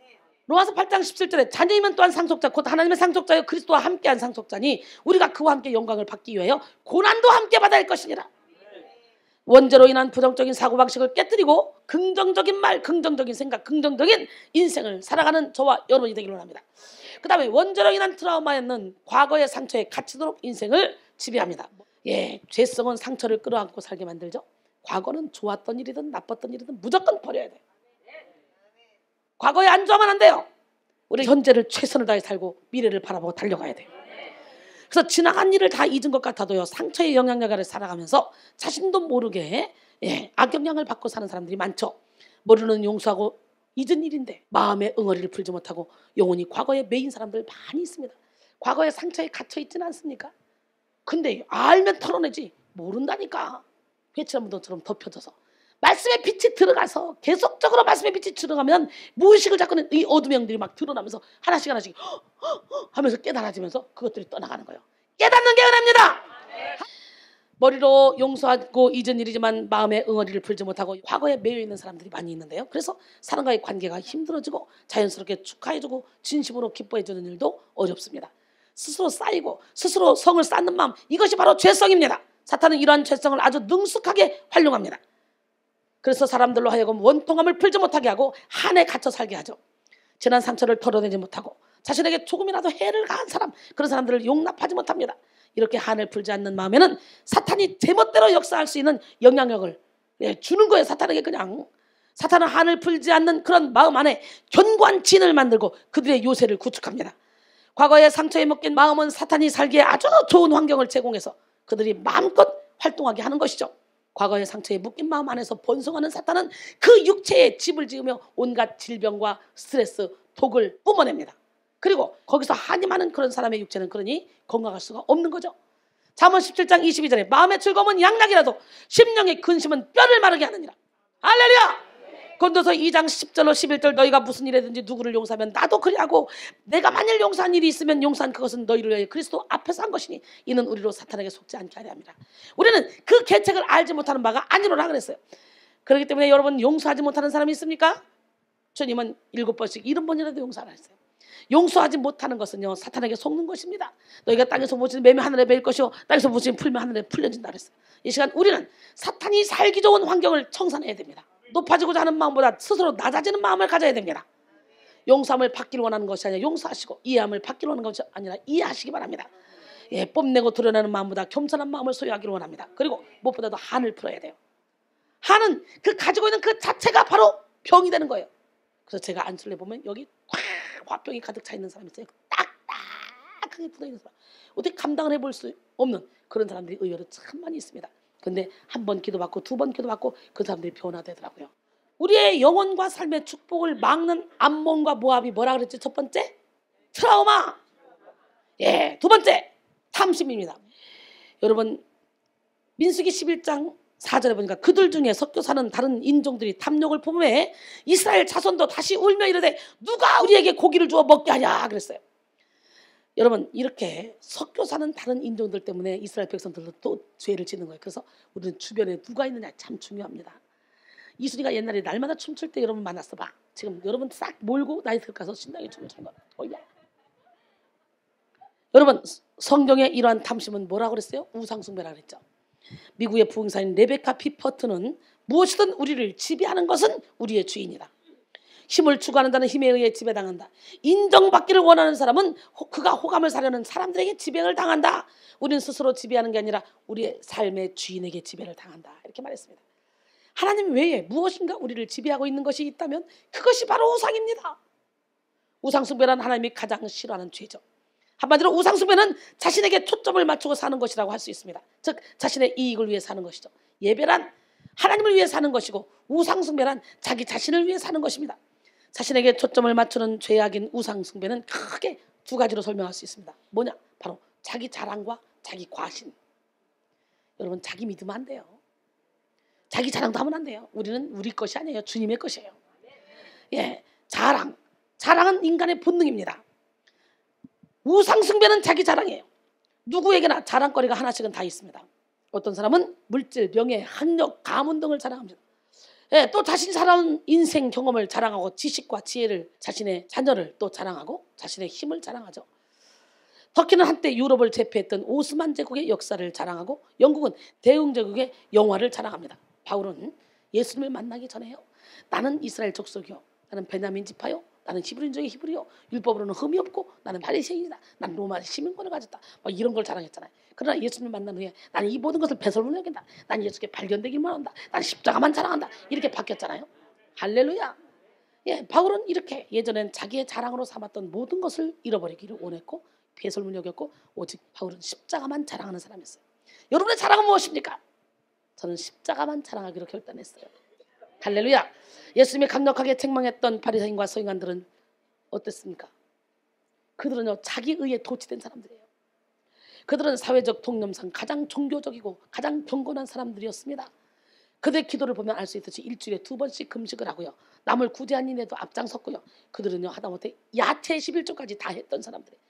야, 그러나 예수님은 그들을 이렇게 말하죠. 마태복음 23장 23절로 24절. 화 있을진저 외식하는 성령들과 바리새인들이여, 너희가 박하와 회양과 근체, 이것이 야채 종류인데요, 근체 11조는 들이되 율법에 더 중한 바 정의와 긍휼과 믿음은 버렸더라.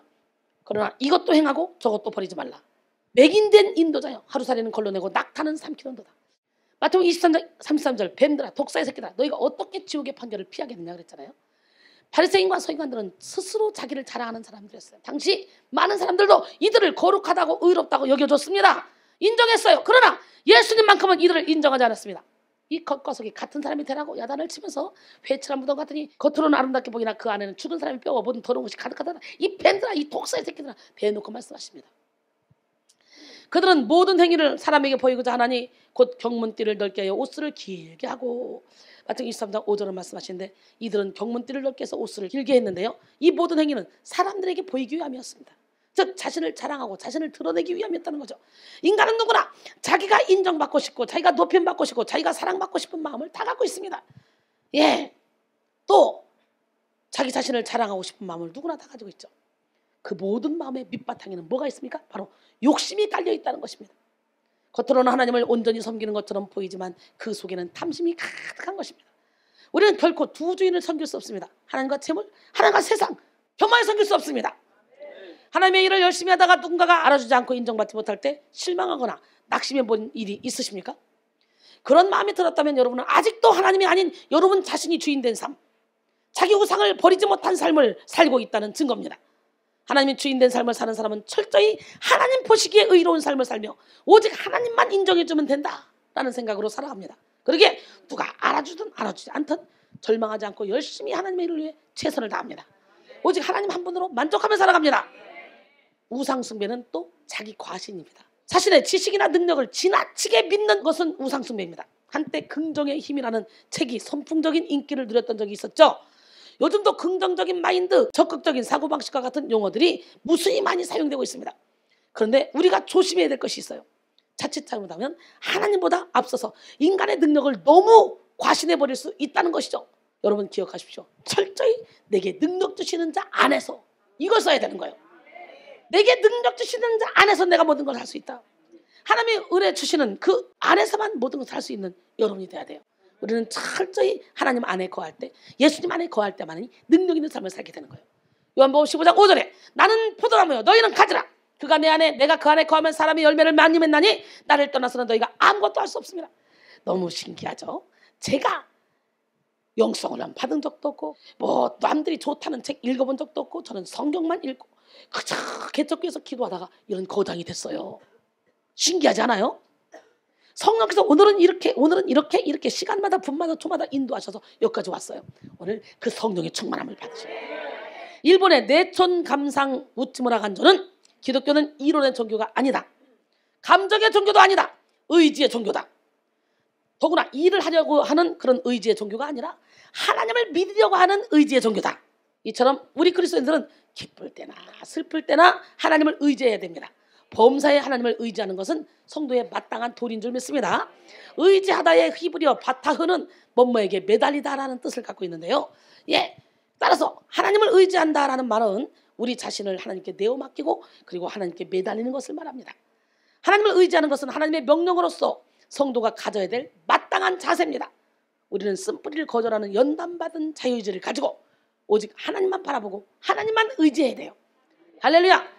세상이 말하는 실력은 항상 내가 내 힘으로 진취적으로 계획하고 내가 잘 해내는 것이라고 말합니다. 그러나 하나님 나라에서의 실력은 철저히 내 힘을 빼고 하나님을 의지하는 것이 바로 최고의 실력입니다. 예수를 모르는 세상 사람들은 하나님을 의지하는 기독교인을 향해서 의지 박약자들의 모임이라고 말하며 비하하기도 하는데요. 자기 스스로 아무것도 할 수 없다며 신에게 의존하고 기대는 모습이 그들이 보기에는 굉장히 무기력해 보이고 무능력해 보이는 것이죠. 그러나 하나님 나라 안에서는 철저히 하나님만을 의지함이 실력입니다. 자기를 과신하는 자기 우상을 철저히 깨뜨릴 때 우리는 하나님의 능력으로 살아갈 수 있는 거예요. 할렐루야!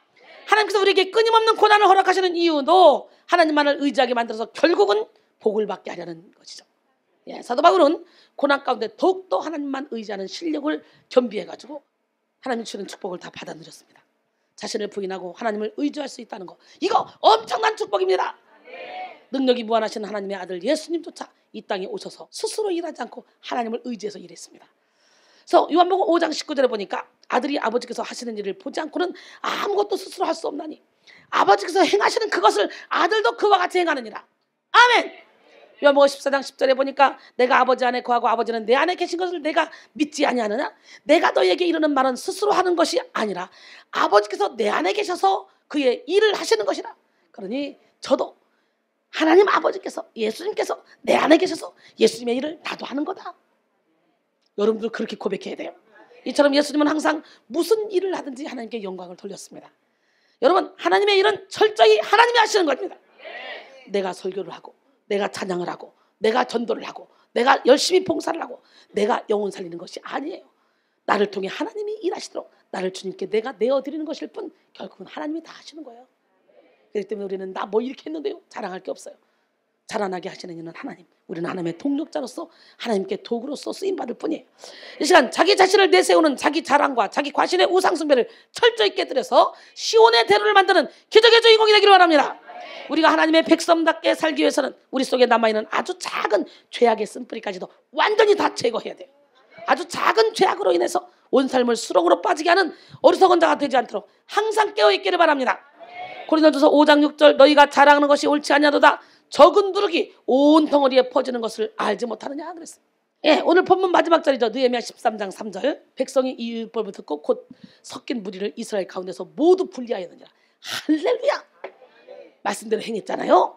이 말씀은 백성들이 하나님의 율법이 선포된 이후에 그 말씀을 들은 유다 기환민들의 반응을 보여주고 있는 거예요. 원어로 보면 이 말씀에 와예히라는 단어가 서두에 나오는데요. 이는 영어로 비동사에 해당하는 하야의 능동 미완료형이 결합되는 형태로 백성들이 율법을 듣자마자 즉각적으로 거기에 부합하는 행동을 취했음을 나타내고 있습니다.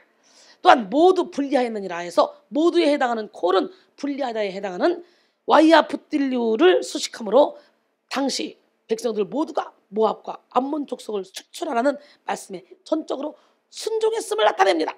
오늘 우리도 전적으로 순종해서 몰아내야 돼. 바로 오늘 몰아내야 돼. 오늘 지금이 은혜 받을 때요. 지금이 구원하는 날이요. 지금이 치료받을 때요. 지금이 능력 받을 때요. 지금 상처 나 몰아내. 아멘. 즉 원문은 구체적이고 생생한 표현을 통하여 백성들이 여호와 신앙의 순수성을 파괴하는 그런 이방인들 전부를 축출했음을 보여줍니다. 정리하자면 하나님의 말씀을 통하여 거룩한 공동체 안에 악한 영향을 미치는 이방인들을 즉각적이고도 총체적으로 축출했다는 이야기입니다. 오늘 여러분 안에 이방인 모압과 암몬 자손을 싹 다 몰아내길 바랍니다. 아멘. 여러분, 하나님은 우리가 어떤 잘못을 했든 어떤 죄악의 길로 나갔든 관계없어요. 하나님의 말씀 앞에 우리가 철저히 우리의 잘못을 인정하고 죄악을 내려놓을 때 그 저주를 돌이켜서 복이 되게 하신 하나님, 약할 때 강함 주신 하나님, 할렐루야. 그 하나님은 좋으신 하나님입니다. 우리의 인생의 최고의 축복을 예비하신 하나님, 세상 그 누구보다도 우리를 더 사랑하시고 우리가 잘 되기를 원하시는 하나님의 본심을 깨닫는 시간이 되기를 원합니다. 예, 따라서 우리는 형통의 축복을 막는 우리 속의 영적 트라우마를 끊임없이 말씀 안에서 제거하는 작업을 해야 돼요. 그 일이 비록 결단코 쉽지는 않습니다. 저도 막 영계가 열려서 싸울 때 하나님, 차라리 이 영적인 세계를 열어주지 말지, 아주 힘들어서 못 살겠습니다. 하루에 2시간밖에 잘 시간이 없는데요, 2시간도 꿈속에서 싸워요, 귀신하고. 내가 미국 가면 미국 귀신, 이 호텔 가면 호텔 귀신, 집 가면 집 귀신, 여관 가면 여관 귀신, 아주 온갖 잡귀신하고 맨날 싸워. 영이 민감하니까 돌겠는 거야. 하나님, 이게 뭡니까 도대체? 그리고 싸움이 끝날 것 같지 않았습니다. 근데 어느 순간에 내 안에 시온의 대로가 나눴어. 지금은 아무리 귀신 소굴에 가도 눈 하나 깜짝 않습니다. 덮치지는 어떻게 덮쳐? 빛이 밝은데, 환하게 밝은데. 와, 여러분 안에 예수 그리스도를 키우고 빛을 키워버리면 어둠이 근처도 못 와. 한 길로 왔다 7길로 도망가. 이순이 소리 듣기만 해도 사람이 이 어둠이 벌벌벌 떨어서 못 오잖아. 지금도 여기 오고 싶은데 발목 묶여 못 오는 사람들 많습니다. 귀신에게 발목 묶여서 여기 뚫고 왔다는 것 자체가 기적입니다, 여러분. 오늘 예수님의 능력이 여러분의 능력이 되기로 해요. 바로 이 시간에 지혜의 은사, 지식의 은사, 믿음의 은사, 신유의 은사, 능력 행함의 은사, 예언함의 은사, 영분별의 은사, 각종 방언 말하는 은사, 방언들 통역함의 은사, 사랑이라고 병이나 자비양선 증정하는 절제의 은사, 가르침의 은사, 봉사의 은사, 섬김의 은사, 할렐루야! 다 받기를 원합니다. 이야, 그러면 예수님의 개혁. 나는 오늘 예수님이 우리 안에 계심으로 내가 개혁이 됐잖아. 예수님이 여러분 안에 계심으로 여러분이 개혁되는 역사가 바로 지금 여기서 일어나야 돼. 죽기는 하루가 천년가고 천년이 하루 같잖아. 옛날에는 그 더러운 자존심 싸움 어지간히 했죠. 저도요. 다른 건 다 좋은데 자존심 건드렸다, 그 사람은 죽는 거예요. 그랬는데 와, 세상에 어느 순간에 내 자존심이란 게 없어졌어요. 영국 격언에 자존심은 악마의 화원에 피는 꽃, 칼바르사는 자존심은 원죄의 뿌리, 이순신은 자존심은 마귀의 통로. 그러면 더러운 자존심 부려봤자 여러분, 남편 죽여, 자녀 죽여, 아내 죽여, 형제 죽여, 부모 죽여. 맞아 안 맞아? 자존심 부려봤자 아무 필요 없어. 죽은 자는 말이 없어. 예수와 함께 죽어봐. 그럼 예수의 사랑이 나를 강권해버려. 그 예수님의 사랑은 죽기까지 희생하신 사랑, 모든 사람을 품는 사랑, 자기를 죽인 자까지 용서하는 사랑. 그 사랑이 여러분을 강권할 때 우리는 진리의 자유 가운데 거하게 되는 겁니다. 우리는 오늘 본문을 통해 느헤미야의 개혁을 살펴보았는데요, 그의 개혁 운동으로 인해 실로 많은 백성들이 회개하고 변화됐죠. 그러나 말라기서를 보면 알 수 있듯이 이스라엘 백성들은 또다시 타락했습니다. 아주 그냥 타락했다, 회개했다, 타락했다, 회개했다, 타락했다, 회개했다, 범죄했다, 타락. 이게 수도 없이 많이. 그러다가 결국은요, 하나님이 침묵했어. 신구약 중간사 하다 하나님도 지쳐버렸어.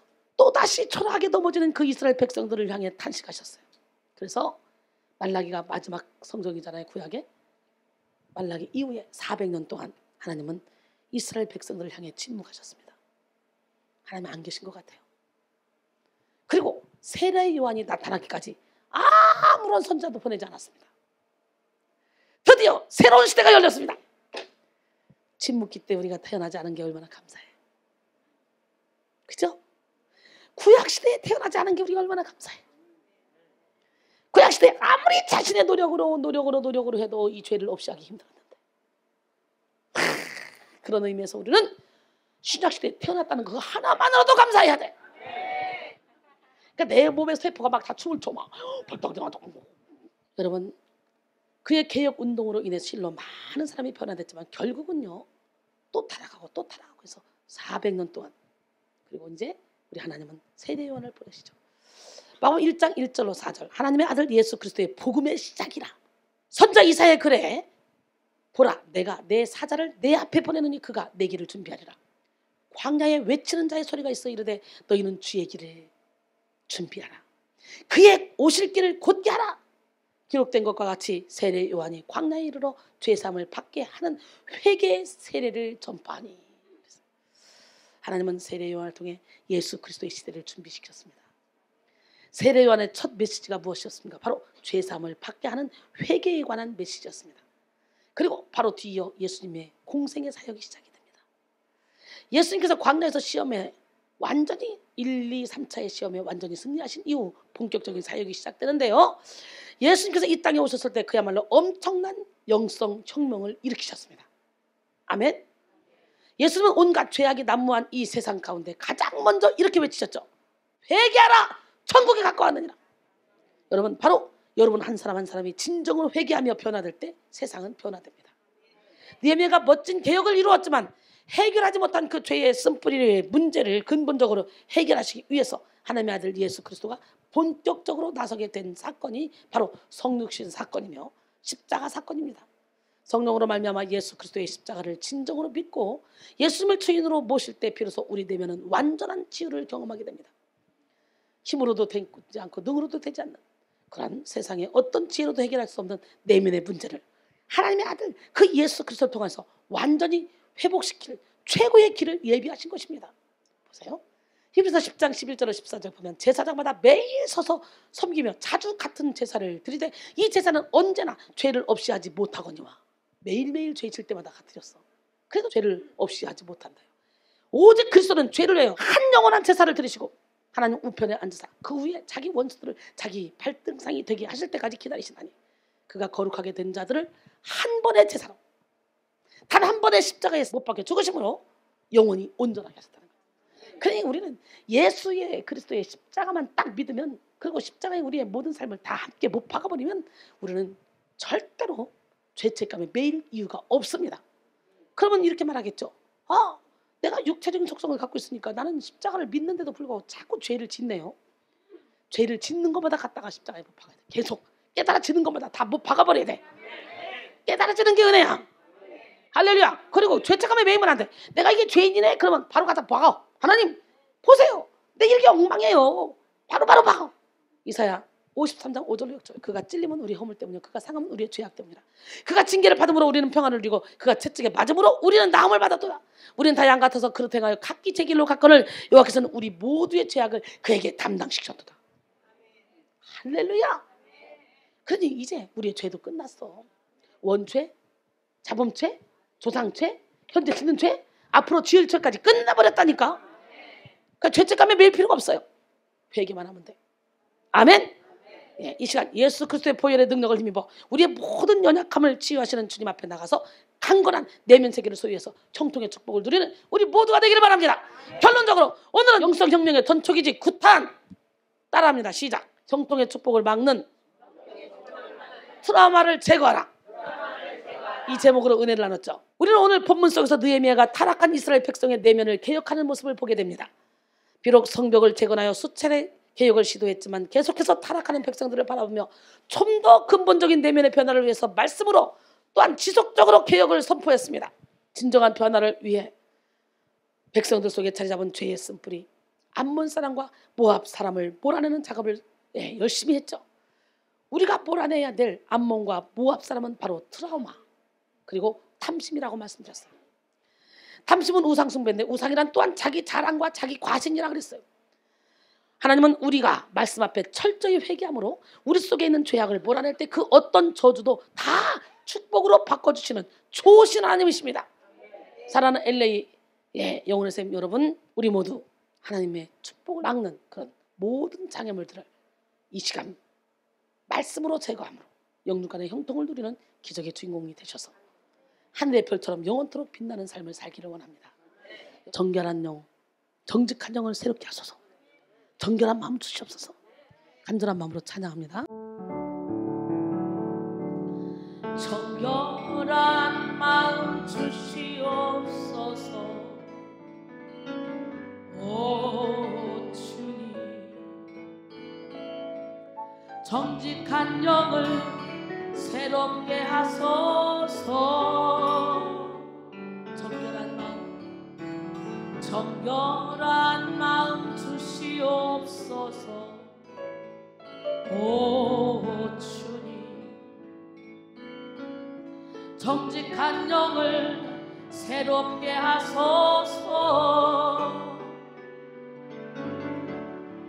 나를 주님 앞에서 멀리하지 마시고 주의 성령을 거두지 마옵소서. 그 구원의 기쁨 다시 회복시키시고 변치 않는 마음 내 안에 주소서. 정결한 마음 주세요. 정결한 마음 주시옵소서. 오 주님, 정직한 영을 새롭게 하소서. 정결한 마음 주시옵소서. 오 주님, 정직한 영을 새롭게 하소서.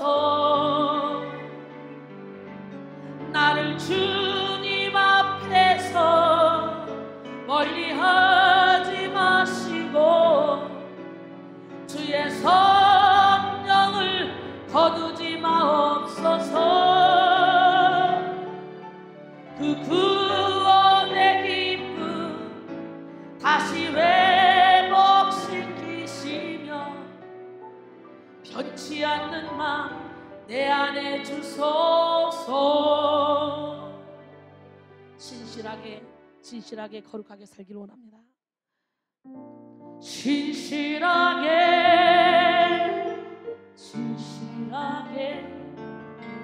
거룩하게 살게 하소서. 진실하게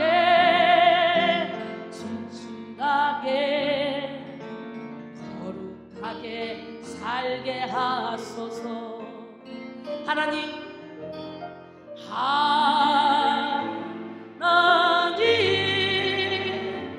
나의 마음 만져주소서. 하나님 나의 영혼 새롭게 하소서. 진실하게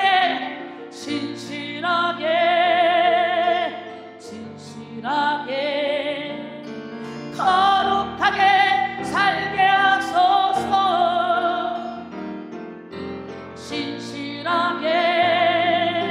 진실하게 거룩하게 살게 하소서. 하나님 나의 기도 하나님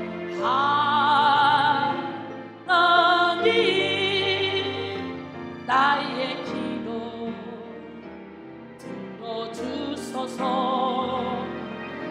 하나님 주의 길로 인도하소서. 나 무엇과도 주님을 바꾸지 않으리. 다른 어떤 은혜 구하지 않으리. 오직 주님만이 내 삶의 도움이시니 주의 얼굴 보기 원합니다. 나 무엇과도 주님을 바꾸지 않으리. 다른 어떤 은혜 구하지 않으리. 오직 주님만이 내 삶의 도움이시니 주의 얼굴 보기 원합니다. 주님 사랑해요. 원한과 정성 다해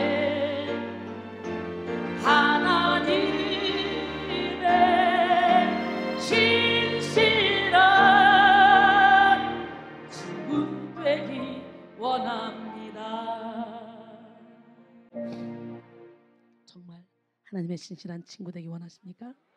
그렇다면 우리가 다시 한번 은혜의 강가로 가서 나도 알지 못하는 무의식의 세계까지도 생수로 씻어달라고 우리의 영혼을 주님께로 내어드립시다. 여러분의 영혼이 깨어나고 그 영혼이 지금 저와 함께 은혜의 강가로 갑니다. 주님이 살아계신 사랑의 강가로 갑니다. 내 주의 은혜 강가로 저 십자가의 강가로 내 주의 사랑 있는 곳 내 주의 강가로 안 가려고 요동치고 있습니까? 깨어날지어다. 내 주의 은혜 강가로 내 영혼아 깨어가자. 저 십자가의 강가로 내 주의 사랑 있는 곳 내 주의 강가로 파란 나의 영혼을 생수로 가득 채우소서. 피곤한 내 영혼 위에 내 주의 은혜 강가로 저 십자가의 강가로 내 주의 사랑 있는 곳 내 주의 강가로. 여러분만 해볼까요? 내 주의 은혜 강가로. 백칠한 무덤을 제끼고 영혼의 결박이 풀려서 자유롭게 은혜의 강가로 가서 그 생수로 씻음 받기를 원합니다. 아직도 내려놓지 못한 것이 무엇입니까? 여러분이 사랑하는 것이 무엇입니까? 그것이 여러분의 영혼을 꼭 눌러서 주님의 사랑 가운데 거하지 못하도록, 가지 못하도록 붙잡고 있습니다. 여러분의 영혼의 발목을 묶고 있는 것은 무엇입니까? 오늘 이 시간에 하나님, 나는 죽고 예수로 살기를 원합니다. 옥토가 되기를 원합니다. 내 영혼이 하나님을 찾고 갈망합니다. 생수의 강가로 갑니다. 십자가의 강가로 갑니다. 피곤한 내 영혼 위에 한량없는 성령의 생수를 마시게 하여 주시옵소서. 아멘.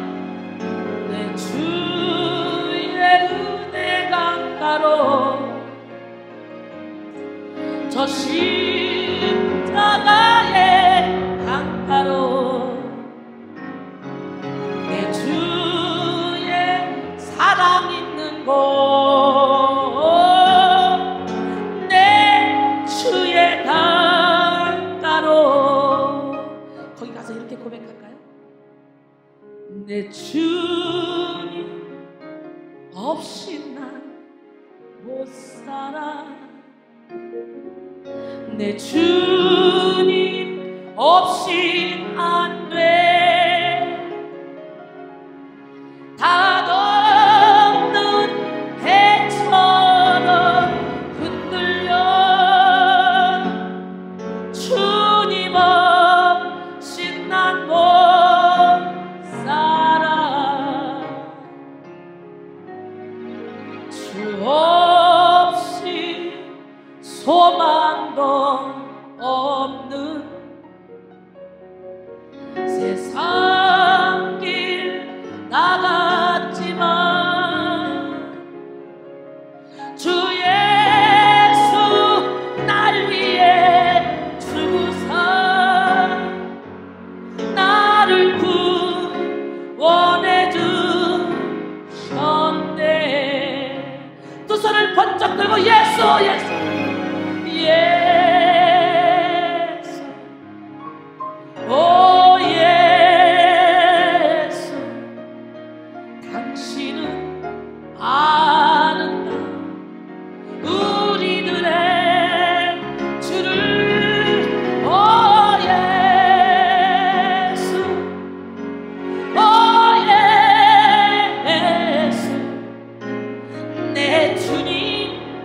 없이 난 못 살아. 주 없이 실수만 하는 가치가 없는 이 몸, 주 없이 덧없는 배가 바다를 항해한다네.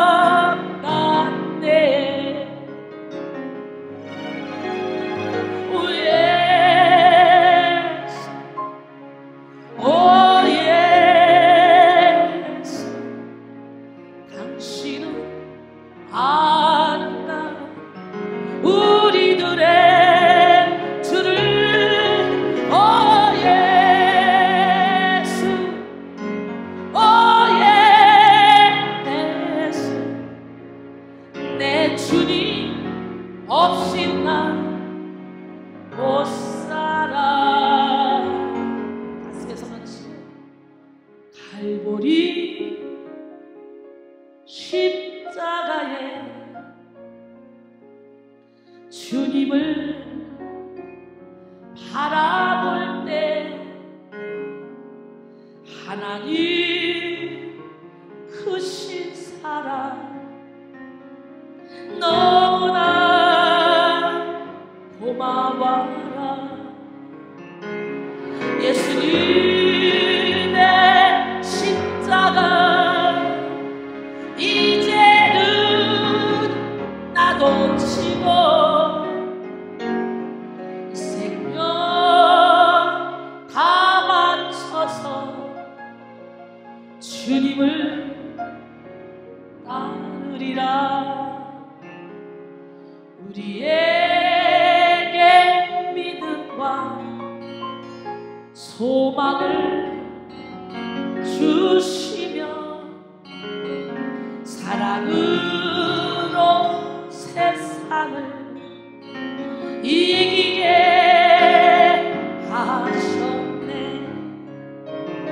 예수님의 십자가 이제는 나도 치고 이 생명 다 바쳐서 주님을 따르리라. 우리의 모든 간구 응답해 주시며 바로 지금 이 시간에 기도의 은혜로서 충만케 채우시네.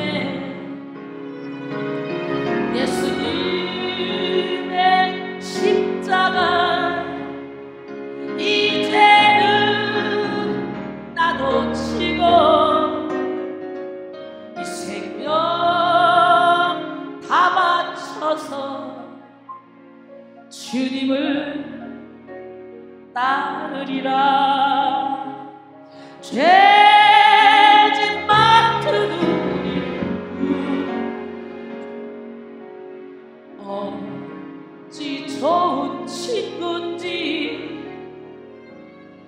걱정 근심 무거운지 우리 주께 맡기세. 죄짓 맡은 우리 어찌 좋은 친구인지 걱정 근심 무거운지 우리 주께 맡기세. 주께 고함 없는 거로 허물었지 못하네. 사람들이 어찌하여 아들 줄을 모를까. 시험 걱정 모르게 없는 사람 누군가. 부질없이 낚시 말고 두려워하세. 이런 진실하신 친구 찾아볼 수 있을까. 우리 약함하시오 어찌 아니하는가. 근심 걱정 무거운지 아니 진짜 누군가. 비난 저는 우리 예수 무시하고 나를 져버려도 예수 품에 안기었어. 참된 위로 받겠네. 사람을 보면 세상을 볼 때 만족함 없었네. 나의 하나님 그분을 볼 때 나는 만족하겠네. 저기 빛나는 태양을 보라, 저기 서 있는 산을 보라. 전지 지으신 우리 여호와 나를 사랑하시니 나의 하나님 하늘도 나는 만족하겠네. 동남구가 불어라, 서구가 안도가 불어라. 다시 밭에 갚아 예수의 하나님 할렐루야 아멘.